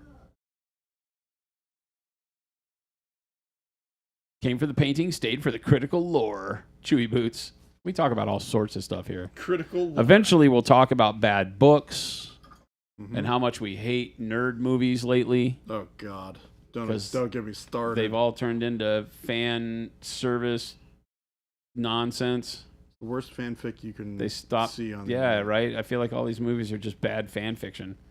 Like, just tell good stories again, please. I prefer better stories and bad CG than great CG and horrible stories, and I feel like we're in the latter rather than the former right now. Yeah. So, yeah. Stick around. You'll get it all here. You'll get it all. We get it all. You'll love and hate us at the same time. It's pretty fun. I was just about to talk about Karn and the World Eaters and the last of the Warhounds resisting the nails. Yeah, right? Yeah, it made a legion that to me the World Eaters have never been interesting because GW in the 40K universe just pegs them as we wear red, we go fast, we're angry.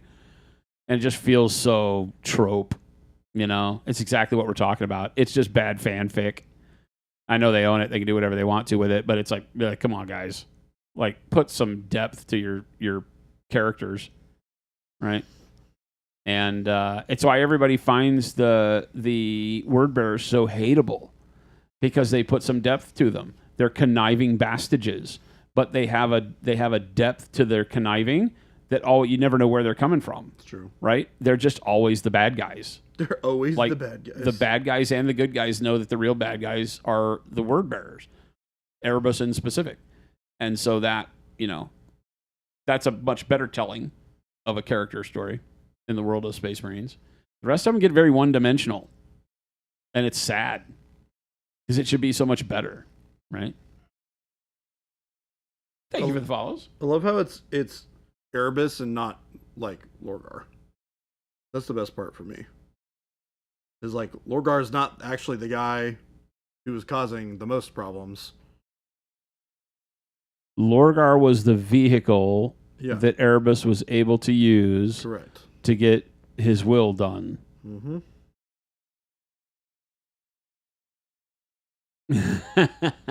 Wasted Minds hides his army sheet. I feel attacked. I'm starting to get scared. Division Ring, your future in minigaming. The new War Machine stuff is spoiling you. I put together the Dusk Arming expansion yesterday, and the only reason it took me more than 10 minutes is because one of the crossbows was broken. You had to glue it back together. Yeah, the 3D printed stuff is good until you get down to the details.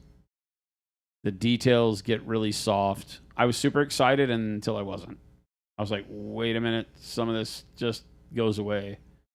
Some of the detail on it is like, I know the sculptor had an idea here, but it did not survive the print.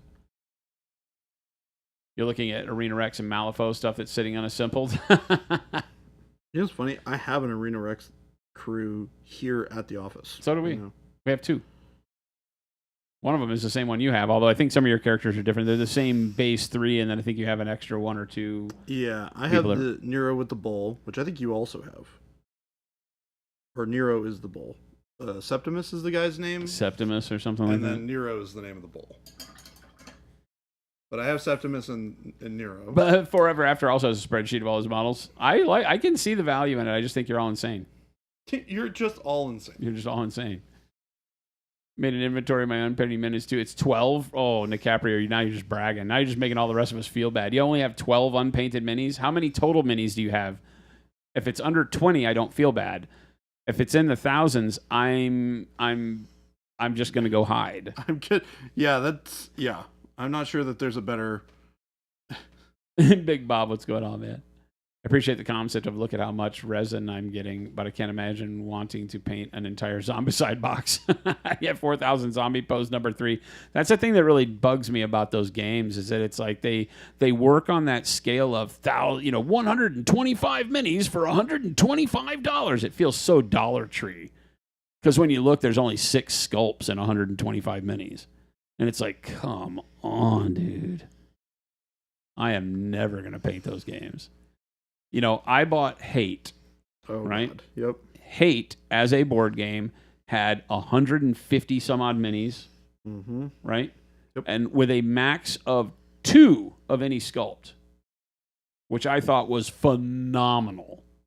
And so I have it, and it is phenomenal. The only one duplicate of any sculpt is great, and all the sculpts are different enough that they don't feel like, oh, it's just a repose. Yeah. Like they have totally different stuff on them. The problem with that is that they almost went the other direction to where if you want to paint a warband of their cannibalistic Vikings, each model is so different that each one's like a character. Yep. Yep. And for me, that's the leash of death. Because I'm like, oh, I get to spend 8 million hours on each one of these. And so they never get done. But I love it. That's the best version of any of those games, in my opinion, where all the models are different. You don't have to paint 4 of the same one. Derp6 says it's impressive how varied gray tones can be. Oh, yeah. Yep. And you can mix the warm grays and the neutrals, which I do a lot. I like starting with dark neutral gray and then moving to warm grays and then back to neutral grays for the highlights. That gives you a really good dirty gray, but still feels like it's more in the line of neutral. Stuff like God Tier, where it's a few larger scale minis, yes, please. Well, God Tier has one large scale mini and then the crew that goes with them, right? You have the boss and then the grunts. And the grunts in God Tier are generally their own sculpts as well. I don't remember if they reuse sculpts in God Tier. Maybe they're the same. Maybe they have 2 of each. But each one of those crews is a little bit different. Yeah, I thought God Tier was a great way to do that. They were just a little bit, the models were a little bit bad with the PVC. They didn't pull that off as well as I would have hoped. the details got really soft. They weren't as good as the Hate ones. Different company that made them, but those Hate models are crazy. The Hate models are fantastic. Now they're still PVC. They still have PVC problems. They've got mold lines you can't clean very easy. There's some issues with like mold slippage that causes issues, but for the most part, they were engineered very well. Some of the weapons are a little bendy and don't go back to straight. No matter what you do. That's my one beef with that sort of medium. So that's a little bit of a bummer, especially on the big character models where they've got like huge weapons and the axe sags. Yeah, it's just like you suffer from saggy axe. Is it? Oh yeah, this guy's got it. Here's a good example. Yeah, that's the guy that I'm going to be painting. We tested the black primer, and yeah, he's got like this weird boomerang freaking spear thing, and it's like, yeah, I have bent that thing 8 million times, and it'll always go back like that. Look how matte that black is. Like you can't even tell what the details are on that model. It kills the light so well. Yeah, it's wild. Yeah, that's our black spray, folks. Mo, what's going on?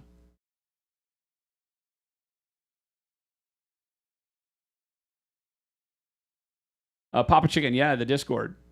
Are you on the Discord? You are, right? If you want to ask for challenge or feedback outside of the challenge, just ask on the Discord. You can PM Jordan or put it up in the completed works channel. Happy to help. Awkward just asked if Jen's okay. Jen is out at a meeting. She had a meeting this afternoon, and then she's got a dinner with some of her business compatriots, so she's out. Chew Boot says, if I already have all the paints you need but wanted to get into monument paints, which set is the best to start with? Great question. For ours, I typically tell people the base set and expansion set 1. Those two sets will give you a really good understanding of how our paints work, because the base set gives you all of the core colors: white, black, red, jade, some of the biggest sellers in our line. And then expansion set 1 extends that with a lot more of the shades, like dark purple, dark blue, burnt orange, yellow ochre, a lot of real good staples in expansion set 1. So between those two, I think you get a really, really good look at the line, how our paints act, and you can paint just about anything. And then you can expand and buy 1s and 2s as you go. But those are always the good starting point. All of our sets are not specific around hue. They're just the colors we released when we released them. So we have 4 expansion sets plus the metallics and the signature series and fluorescence. But it really is not like, it's just when I got the whim and had these colors come out.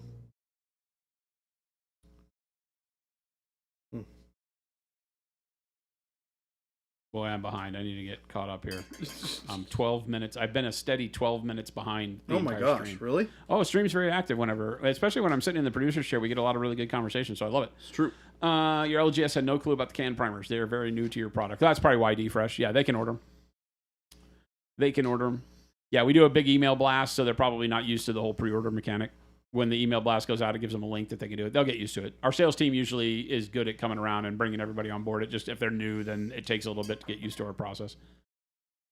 So once Whitten takes over the company, will they be in the producer chair going forward? They have to do everything. I mean, Whitten owns the company now, so they got to do it all. Jason's now got time to do whatever he wants. I'm leaving. I'm going to come hang out with you guys in your house. Oh, gosh. One by one, I'm coming to chat. So just, be ready for a knock on your door.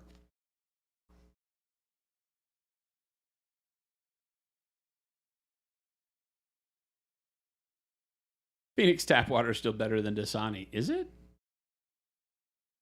I noticed newer paints don't get the discount like Nova Orange, for example. It should. That may just be a glitch in the back end. We can change that, Dirt Stick. All of them should. If Nova Orange doesn't, it means it did not get one of the proper tags in the system, which is possible. Red Spartan Heavy Body is the new thing for miniature paints. Next up is oil paints for miniatures. Nah. Oil paints for miniatures has been a thing for a long time. Lots of people try to do it and all that, but oil paints are just too nasty. Nobody wants to mess with that stuff. Takes too long to dry. In a world where everybody's glomming on to contrast and speed paints to go quick, oils are not your friend. And by the time you get serious enough about color theory and painting and you're blending, acrylics do everything oils do. They just do it better. The only thing they can't do is stay open as long as oils to play with those blends, which I'm a big fan of on canvas. I love oil on canvas because working in big areas, I want to make sure I can move my color around. I want to be able to come back to it the next day and reliven it. Things like that. On miniatures, nah. On three-dimensional surfaces, nah. I heavy hand my miniatures too much, so I'm never... I had to learn through oil paints, right? Because back in the day, there just wasn't another choice. And for blending on 1/35th scale models and learning skin, it was a dream. But then when good acrylics came out, right? Like when I first grabbed onto like Vallejo and painted with Vallejo, and I was like, oh my gosh, this is life-changing. And I threw the oil paints away immediately. And I was good with oils. I didn't throw them away. I moved them from my miniature painting area back to just canvas. But yeah. Oil's not a fan. They do some nice things, but people that are hooked on oils are oil painters, you know, and they paint with oils in other arenas on other medium, and so they're very used to it, and they can do magic with it, and that's great. It's a good tool for that, but it isn't worth learning for painting on three-dimensional surfaces. Red Go Fast, Super Angry Murder Machines. I mean, yeah. All the nerd movies and TV shows just had to use the script they were given from the source material. The Last of Us was a great series because they used what was already a great story. Halo went full-on fanfic and flopped hardcore. Yeah. Is it weird for me? All the nerd movies and TV shows just had to. I mean, are you saying they just need to? Because they don't do what you're saying. Last of Us did a pretty good job with not straying too far from the story. I didn't know the Last of Us story. I didn't pay attention to the video game or anything like that, so I didn't care. But the TV series was good. I enjoyed it. I really enjoyed the TV series as well. You feel like we've been getting some not so great CGI these days too? Are they getting lazy? I've tuned out. Yeah. I'm unfortunately not the group that they're making movies for nowadays, and I realize that. I haven't seen Wolverine and Deadpool, even though I hear it is good. I didn't find myself caring. Jen and I were like, we'll wait till it's available on our TV, and we'll watch it. We'll still have fun watching it, but I didn't really care. I haven't cared about any Marvel movie in forever. I mean, honestly, since Endgame. It's interesting that I find that their TV shows are much better now than their movies are. They're hit and miss, but they're largely better than. I've enjoyed about 50% of Loki. I think that what they were trying to do was really cool. I think that unfortunately you knew from the get-go that they weren't invested in the story like they were. If they're only going to put it in a TV series, it's almost like that's where they're testing things, right? Yeah. Because they went so big with Thanos. Yes. And they made it such an overbearing, bad vibe in all those movies, even in the beginning when you just saw a touch of Thanos in whatever movie it was. Yep. And they had the big bad, and it pulled the universe together from a storytelling perspective. Whether the story was done well or not is kind of irrelevant. It felt like it was cohesive. I like the purple. I like the purple too. Yeah, I like the purple a lot. They haven't had a good bad guy. I think they've placed all their bets on Robert Downey Jr. being Doom, and I'm like, I wish him the best, but... I mean, I think he's got the chops to do it. I think it's going to be Iron really Man. weird. Why would you do that? That's why I'm saying. Obviously, he can play the character. I think it's going to be really weird because he's Iron suck. Man. Yeah. I'm calling it now. Quit it. Your golden child is not going to revitalize the franchise just because you make him a different character. Oh, 100%. It's just a bummer that even though they picked a good actor, objectively he's a good actor, I don't think that people will be able to was overcome. Good Iron Man. He was a great snarky Tony Stark. He was a great billionaire playboy. He nailed that part, right? Mm-hmm. Doom's a totally different character. Oh, I know. Doom is all of the intelligence of Tony Stark, but none of the pomp and circumstance. The pomp and circumstance. His pomp is different. It's like, I don't want to say royalty, but it has a different grandeur associated with it. I think royalty is an interesting way to put it, but it fits. Like his whole thing was like Latveria is the country he protects, and he refuses to let. He's that benevolent dictator. Is that such a thing? Yeah. I didn't don't actually know. We'll know. See. Well, see, he's not an egomaniac. I didn't know there have been until comics where realized- Doom was an egomaniac, but he's not the same egomaniac that Stark is. I didn't actually know until pretty recently that he like interacts with Wakanda a lot. Apparently, Doom? Yeah, or is it Namor? Namor does. Well, Namor also interacts with Wakanda a lot. Namor and Doom are always at throats. Yeah. Might be getting the three of those mixed up. Do you think they make them so one-dimensional because there's so many different chapters? I think they make them so one-dimensional because it was never planned for it to be this big. And I think that you see that the only time that Space Marines get less than one dimension or gain more dimensions is when they focus on them for specific storylines. Because the Black Library has got some fantastic authors, and I think that the production at the Black Library really focuses in on making some really neat stories. I love reading some of the books, and then I hate reading other ones. They're so all over the place. And yet they are still ruled by the mighty dollar of selling models. And so we get storylines that never flesh themselves out or kind of peter off and don't get a great author because they're like, oh, yeah, we need to finish that for fan service, but it's not top of our list anymore, you know? And so I think you get this kind of ride the wave. Certain chapters, if they're part of the new edition, 2-player box set, get some really neat books and stuff. The Ultramarines and the Death Guard got some really great stuff when, 9th edition? Yes. 8th or 9th? Wait, Death Guard was 8th, I 8th, think. Yeah. Maybe. That was when the whole Dark Imperium thing and Gilliman came back, right? Mm-hmm. And all that stuff. And so you had Mortarion as a model. You had really cool Death Guard stuff happening. Whether the books were well written or not, it didn't matter. They were putting some character to it in the Codex again, and it was kind of fun. But then it kind of, if they're not the poster child, then they don't get the love, Like right now, like Tyranids are the poster child along with Ultramarines because of the damn video game, and Tyranids are just boring, mindless bugs that, whatever. Mindless bugs that just... It's like, whatever. You're not going to write a Tyranid book that's any good. The Destruction of Baal with the Blood Angels was really a horrible set of books. It didn't do the Blood Angels any justice at all other than Dante. It really painted a really neat characterization of Dante just being a tired dude. He's sick of this nonsense. He's just sick of this, man. He's sick of fighting. He keeps doing it.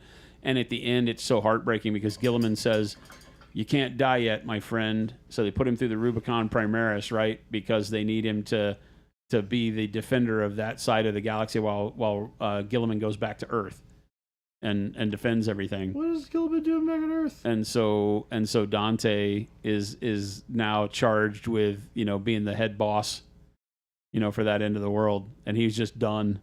And that was a neat storyline. But then the rest of those books, garbage. They tried to tell part of the story through the eye of a lictor. So stupid. It's just dumb. You can't write like hive mind stuff. It's like the orc books are pretty bad too. But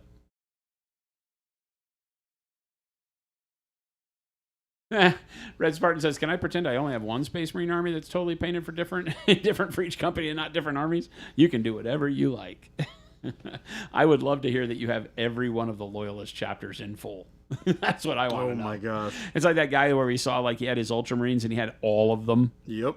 He had all 10 companies all figured out with all the support and the whole nine. I love that because that's what it is to me. It's just that grand of scale is not playable in 40K, right? That's what Epic was for.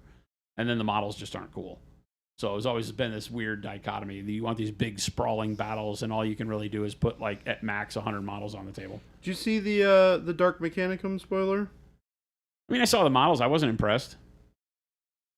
For the Mechanicum side, or specifically the Dark Mechanicum? The Dark Mechanicum. Okay. I was like, meh. We put spikes on spider things? Is that what Dark Mechanicum is? I was bummed out. Oh, I was like, that was low-hanging fruit. Could have done something really cool. It was. There is a 3D sculptor who was on my mini factory that I subscribed to. We did before you were here, we did a campaign called The Whispers of Hadex. I wrote this whole narrative fiction in the 40K universe about this low-level kind of adept in the Mechanicum that discovered a signal on a planet and busted rules to go figure it out what it was, and discovered this untold power through a warp breach thing, and the way it reacted with this particular crystal form on this planet, and this resonant frequency went out throughout this arm of the galaxy, and I used real map of the area and all of this, and there's actually a planet called Hadex on the map of the Imperium and the whole nine. And so I wrote this whole narrative. We had this whole campaign, and I printed out these dark Mechanicum models that this guy made that are superior, like just like exactly what you think the Mechanicum would have done when it went to chaos. They are pseudo-biological, but lots of tentacles, like Doc Ock on steroids kind of stuff. It's bitchin'. Okay. It's not just all trim and spikes like the freaking hell thing, the flyer that they have. I feel like the chaos stuff they do is just so bleh. Like, give it some trim, make it some sort of a pointy thing. Oh, yeah. It's just bad. Wait, you're talking about Helldrake? Helldrake.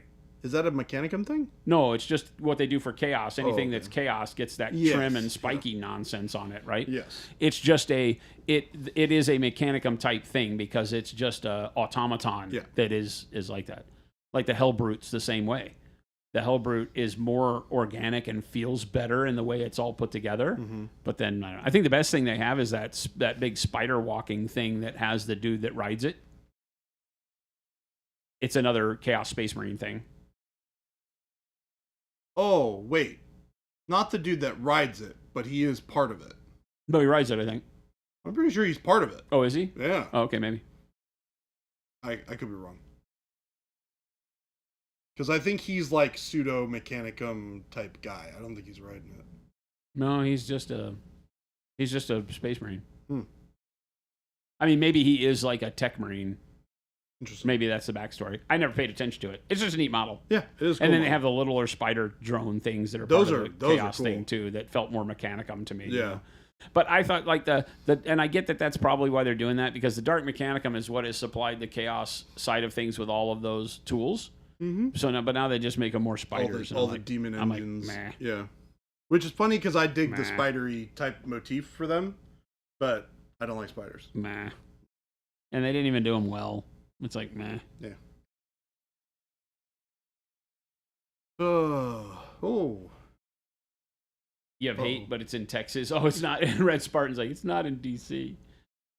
Damien, hey, guys. I found you guys through my little brother. Sadly, he just recently passed away. Oh, no. Was an amazing artist, and I know I'll never be as talented as him, but I vowed I would keep his hobby dreams going. Well, that's amazing. Wow. Sorry to hear your loss. Amazing you're picking up the hobby.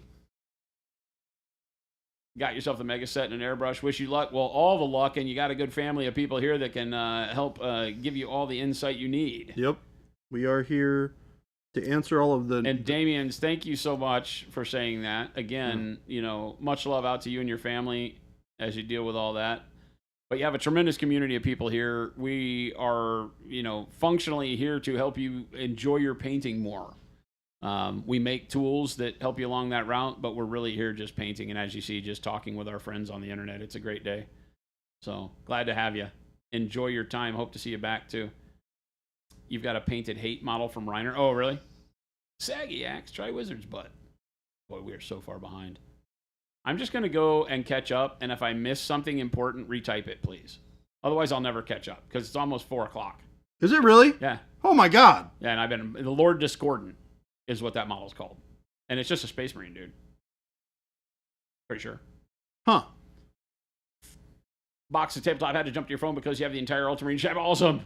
10 companies, including support tanks. Sadly, only 300. Sadly, only 3 Thunder. You are my hero, Box of Tabletop. That's awesome.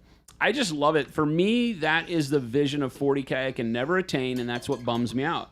I would pick and do Blood Angels. Yep. And I would do everything. I would do Heresy Blood Angels, and I would make millions of them. Yep. And it would just be, here's a room, and you can't go in the room. You can just take pictures with a long-distance telephoto lens to see all of my things.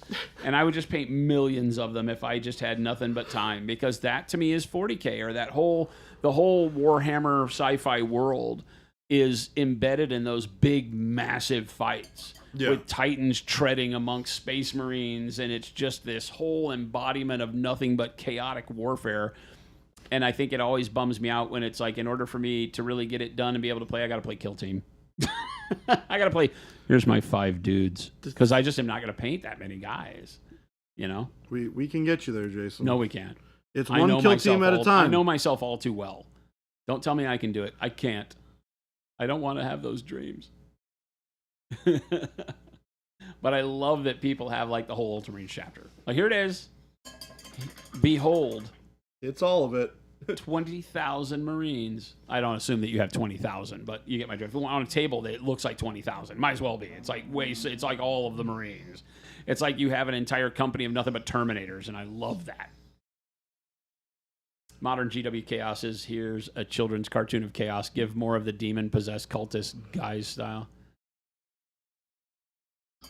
I mean, I guess because Nurgle has been one of the prominent faces of the demons in the way they've modeled and presented chaos. Mm-hmm. It's been the poster child for chaos for so long. Definitely done the most and it's of it. Grinning, little farting demon cherubs. Mm-hmm. And so it has a cuteness to it. It does. That I think brings a lot of personality to it. I'm not going to lie. I really like the way that they've done Death Guard and the Nurgle stuff. I think it's a little overboard, but I do like it.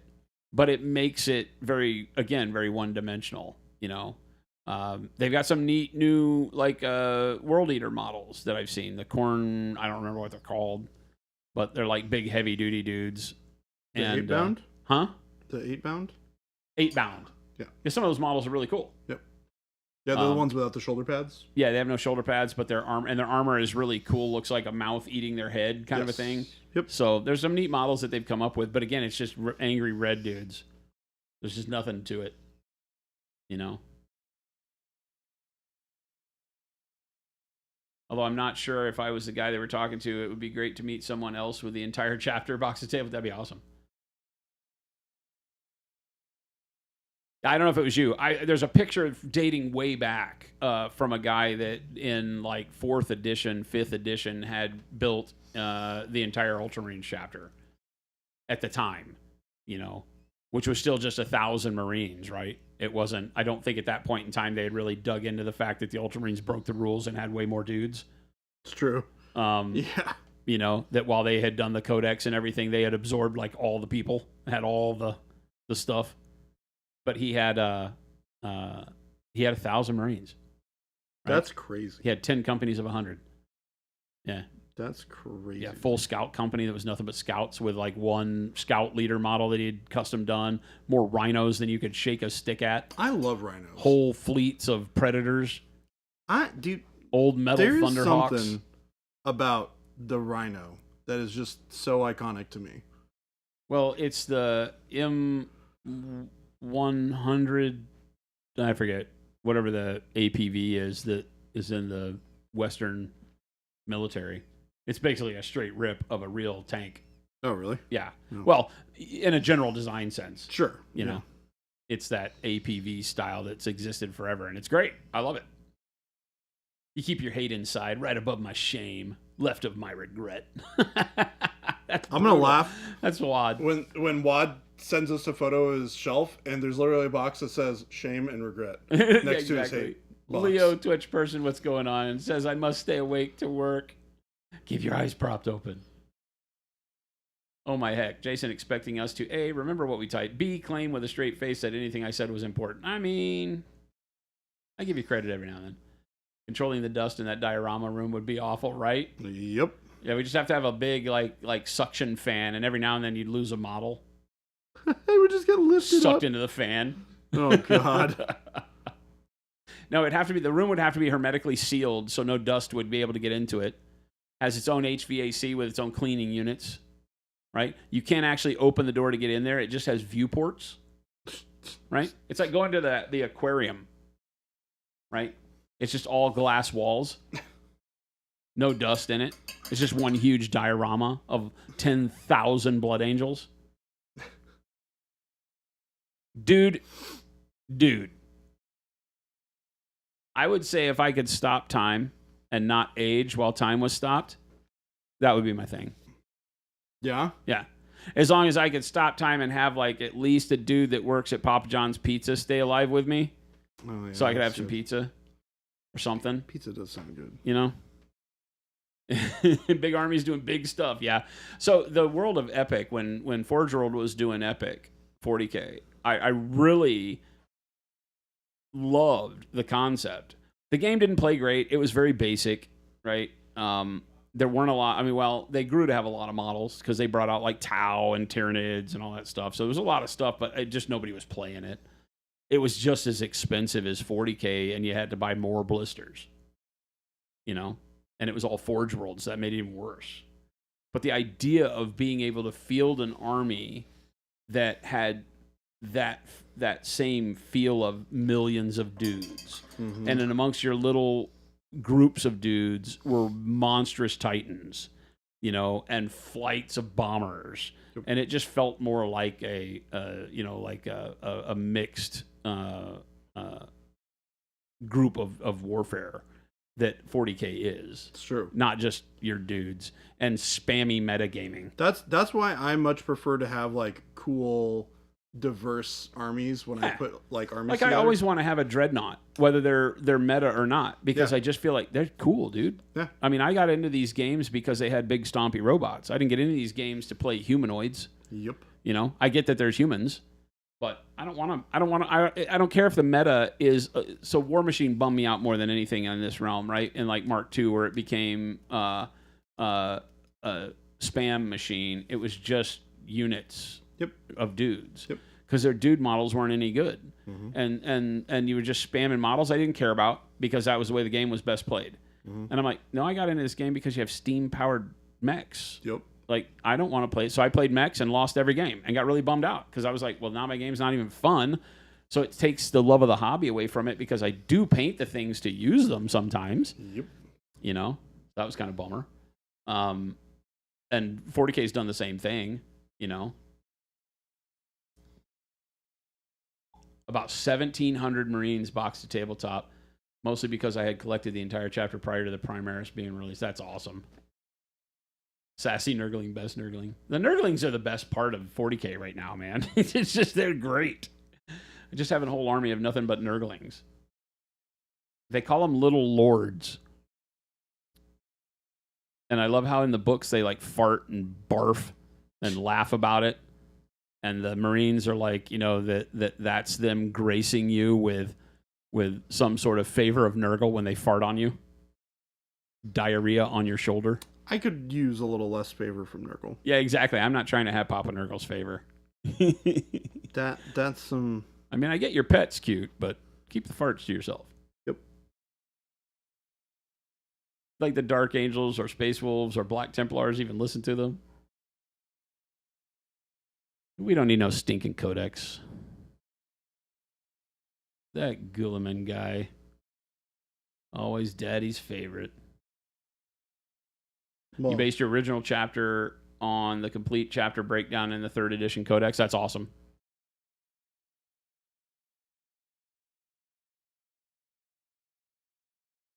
Can we use the matte spray black as a base to paint up from? Sure, Derelict, that's what it's built for. Yep. 100%. The black is by far the biggest selling primer because it sets the stage for all of your shadow tones.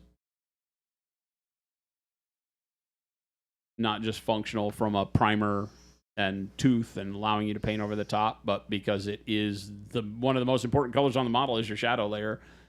And starting from black, you know, a lot of people say, oh, black doesn't really exist. Don't paint with black. Nah, don't listen to that nonsense. You don't need that negativity in your life.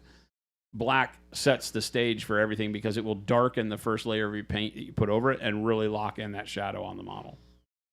And then build up from there. Plus, nobody's got time to go back in and paint underarms.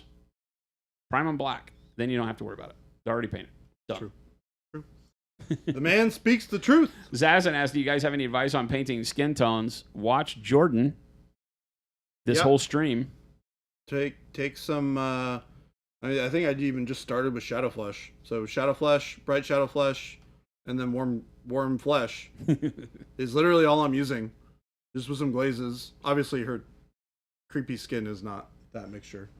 But yeah, we're doing that. We're incorporating a little bit of this fun wizard's butt just because. That's what a lot of this shadow is here. You can replicate this a little bit by mixing in a touch of Wizard's butt, wizard's butt, which you into can't your buy. Shadow flesh. Shame, Jordan. Shame. I mean, you could make this with dark purple or royal purple. Yeah, would you work take a just little bit as of well. royal purple. You add something that's desaturated and light to it. Honestly, you could probably use faded green and add a touch of faded green, and it would desaturate it a little bit. Or faded plum, anything Or like faded that. plum, yeah. Real quick, we have Keep It Rusty in chat. Says, based in the UK and very keen to stock Procurl in your store, what's the best way to get set up? Talk to the man that just sat in that chair. Hi. That's me. That's Philip. Is Philip's mic on? Yes. Is it on? I don't know. Yeah, it is. If he can hear me. So say hi to Philip. Keep It Hi. Rusty. Philip is our sales guy. I am sales and guy. he can direct you to, right now I tell you that your best bet is to talk If you're to in the the guys UK. at Occam Distribution in the UK. Yeah.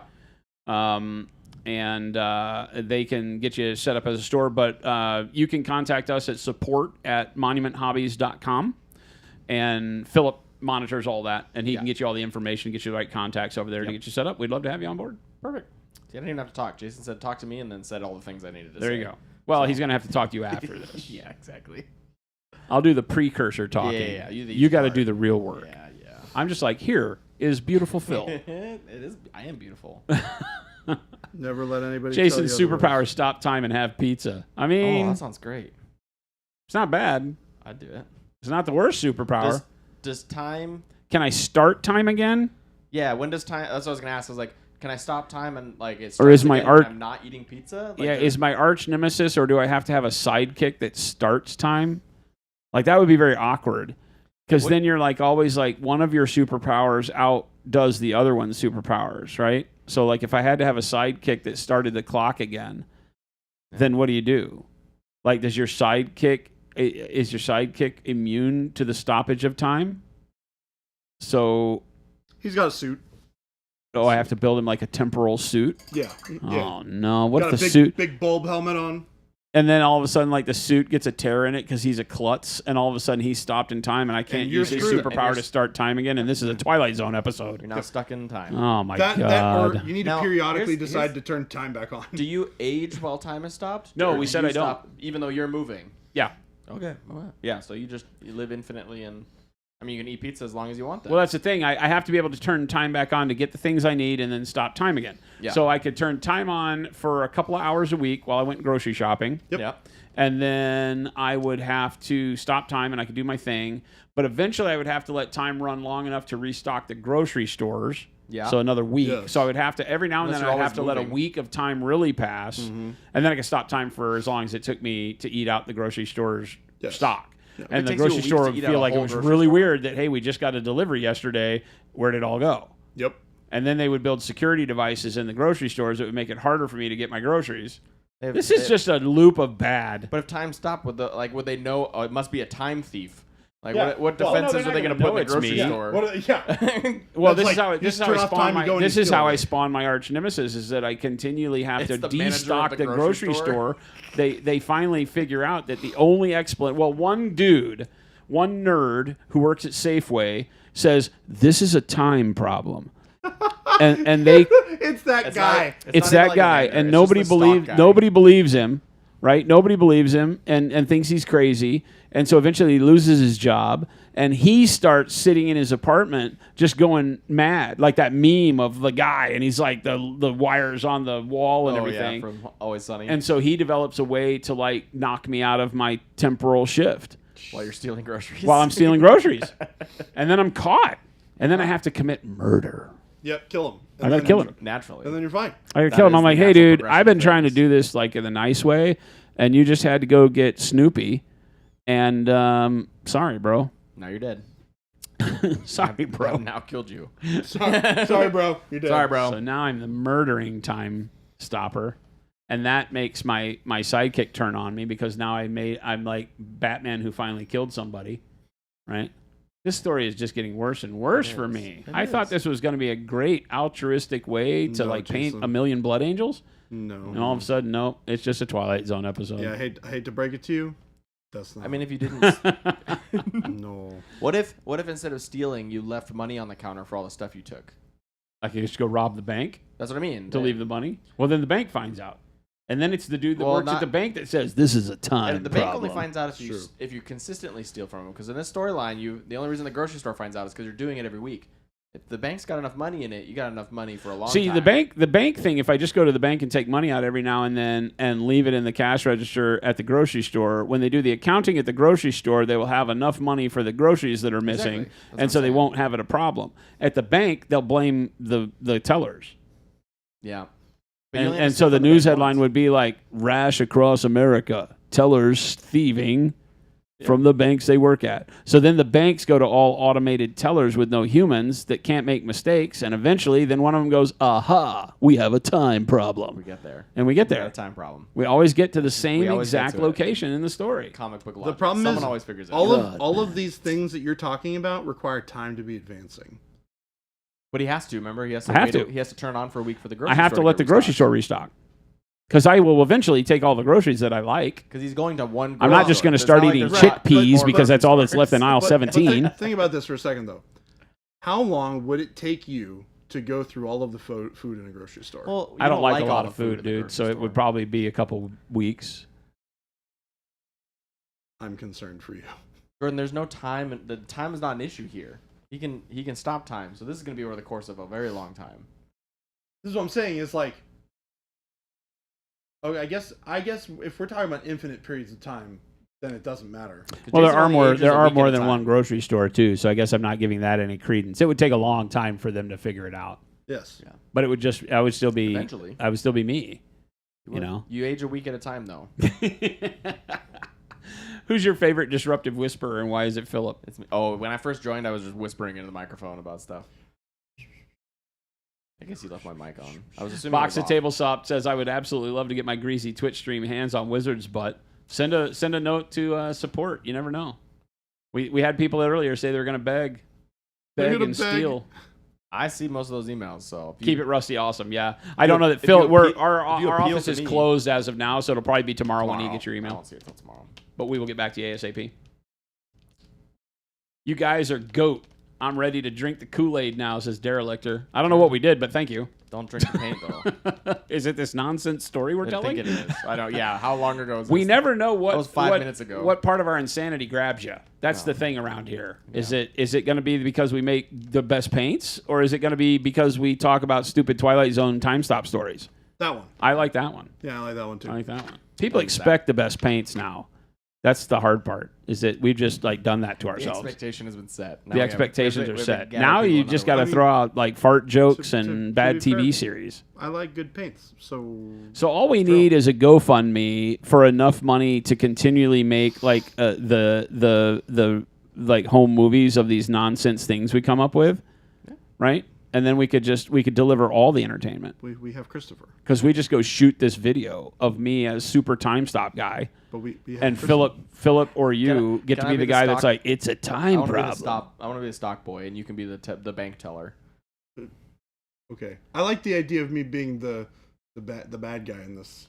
Oh, okay. Well, the bad guy's both of us definitely would the be guy bad that hunts guys. me down because I was not doing anything I'm wrong. gonna be the guy hunting you down.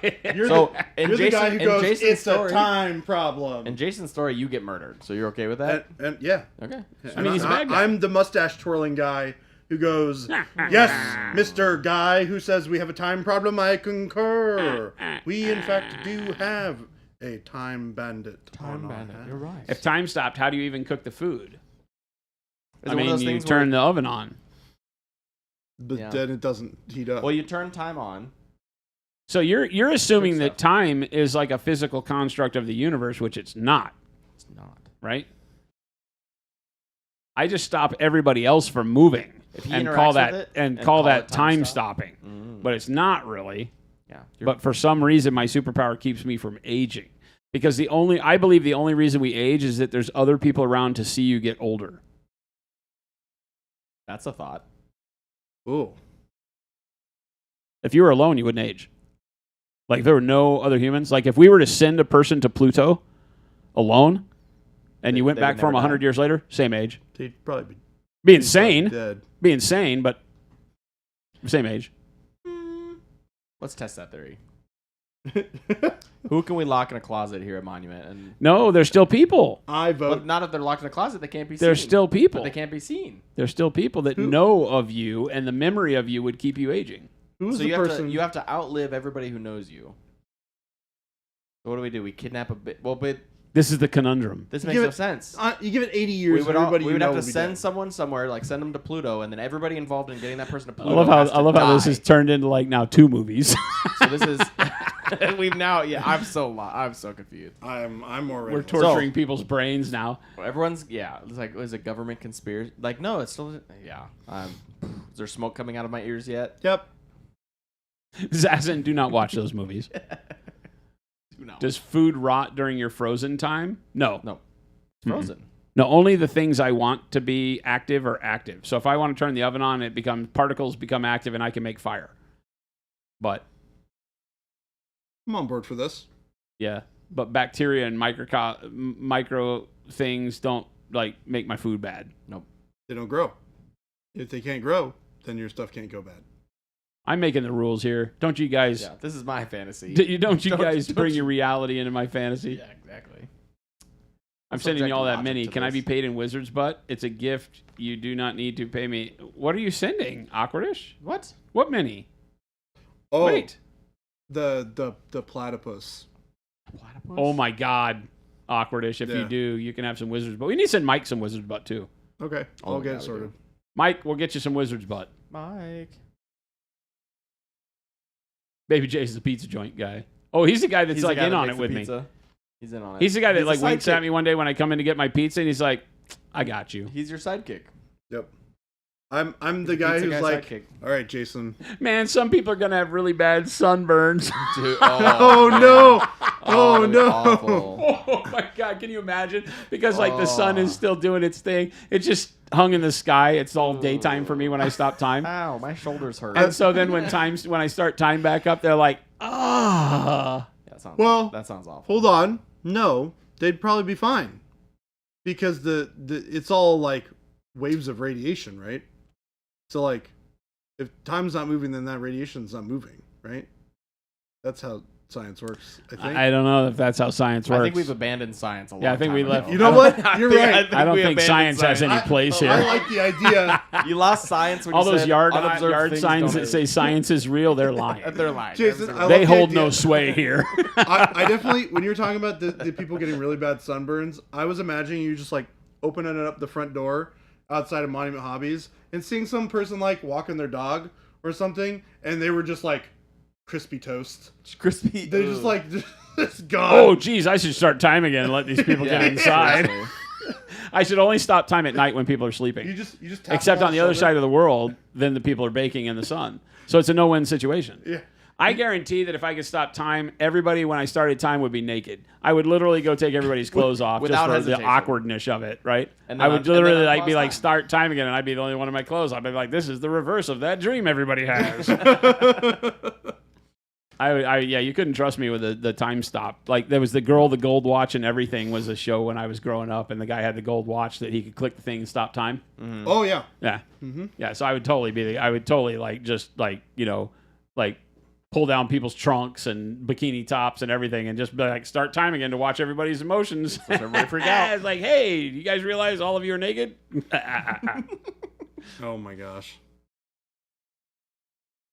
I feel like Jason's advocating for a lot of murder. I didn't get that vibe at all, except that it led me there. Oh, Time made me do it. time.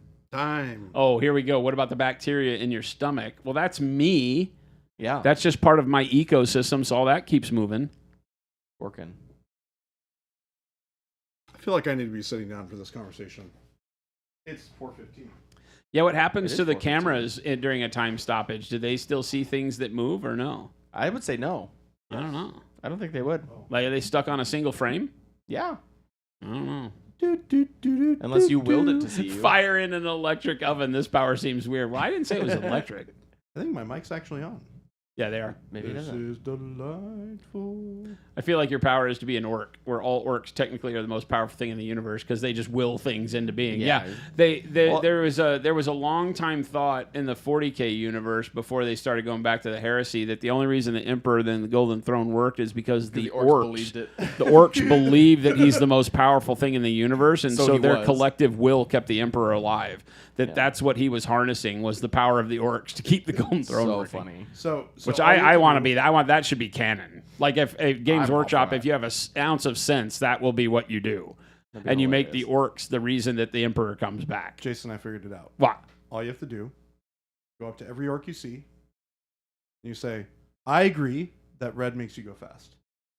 However, I make time stop. And they go, And they believe you. There you go. and they believe you. I don't know if that carries any weight. And There's then- not enough DACA. Oh. Oh, yeah. But tell them that You're just they're not gonna listen to a Hume. just Make a wizard's butt texture trader. Oh my goodness. we talked about this. We talked about it. So cool. We talked about it. There's a point where we might do something like that, but we have to be careful that it's like not, we have to make it safe for work. It has to just be like a wizard in his big robes. This is a and family just- channel if you haven't just gathered. Picking up the back of his robes. Got his butt hanging out. Time Cop is You coming for Fuse. you That's just- right. We forgot about Time Cop. You just have a character that's got its cheeks out, and then it's got its hand Cheeks is such with a its funny wizard's word. hat over the front side. Just in Hey, case. Jordan. Yeah. Make sure that you send Mike one of every color wizard's butt. Because I feel like he's right. I think we did tell him we'd send him a purple and we didn't. Okay, I will make sure it happens. Make it happen. We don't have any more of the yellow. Oh, the yellow's gone. Well, Yellow. That one, yeah. That we'll one send you was what we gone. have. Yeah, I will send you whichever ones that we have left. I don't think I have the yellow either. There were only 16 that were red. Yeah, I don't think I got one. Really, the superpower I want is to be able to manipulate matter. I mean, I that think- is sort of what you're doing. No. I don't want to be able to stop time. I want to be able to manipulate matter. I want to be able to go butterflies, and you just turn into a flock of butterflies. Okay, I suppose that's different. Yeah.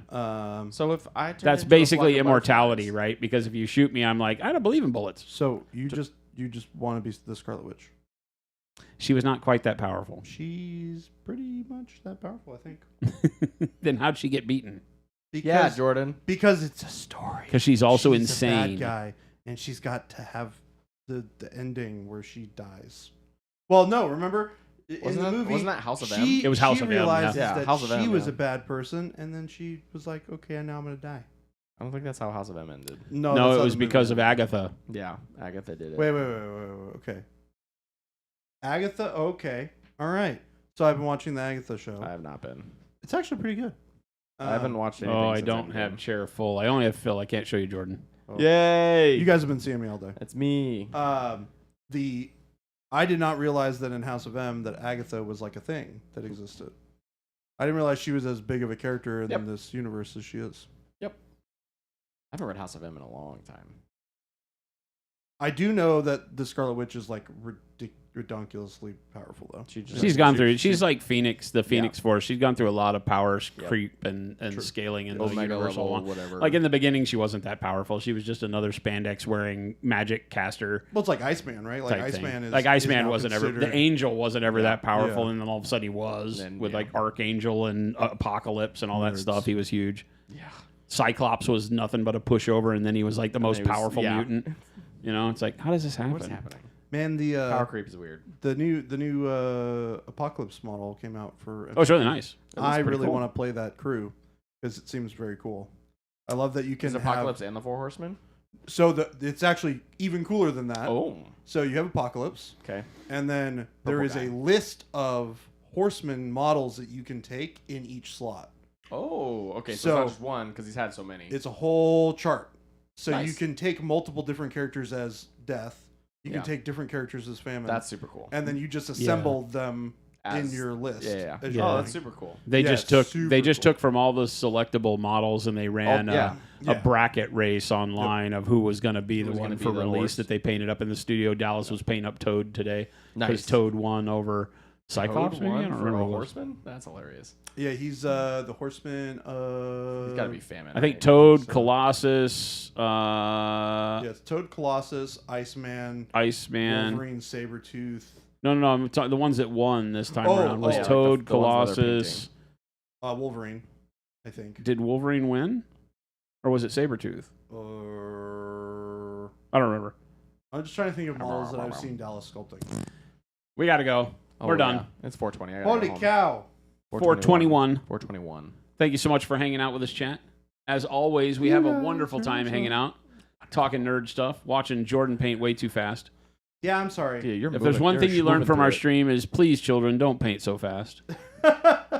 Make the rest of us old people feel halfway decent about our slow painting skills and paint slower. Enjoy the ride. It is kind of funny. It's about the journey, not the destination, which is a complete lie. It is obviously about the coolest model you could possibly paint and paint it as fast as you feel like you need to. Yep. Yes. Right?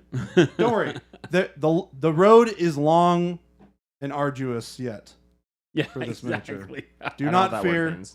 Huh? Nothing. I was. Thanks so much for hanging out with us. Remember, we stream Monday through Friday the same time, 2 p.m. to 4 p.m. Mountain Standard Time here in Phoenix, Arizona. We'd love to see you back. So if it's your first stream here, hit that follow button. Sign up for the alerts to like when we go live. Make sure that you come join us at all of these wonderful links that I will barf up in chat. Quick, go. Faster. He's going so slow. Boom. The store where you can find all of our wonderful stuff. Do you want me to go type these in so you can do the chatting? The FLGS link will show you the other wonderful places to buy all of our stuff, which are the local gaming stores near you. We would love to see you support them. They do all the hard work. They do. They provide the cool places for you to play and to meet new people and to expand your own hobby awareness, find new and neat things. So please support your local hobby store. The Discord, one of the most important things we do, which is a community of nearly 5,000 amazing nerds just like yourself, painting models, talking cats, dogs, food, fart jokes, mostly painting. pretty much everything. But everything. But lots of wargaming and painting things too. So great inspiration, great place to meet new friends and hang out. So we'd love to see you over on the Discord. And the Discord will give you an alert when we go live for our stream, so you won't miss any of them. Every day. So it's great. So with all that, we thank you once again for hanging out with us. We're going to find somebody to raid, so stick around and show the love in the chat we wind up in. And we will catch you mañana on the flip side. Mañana, Adios, gang. Bye.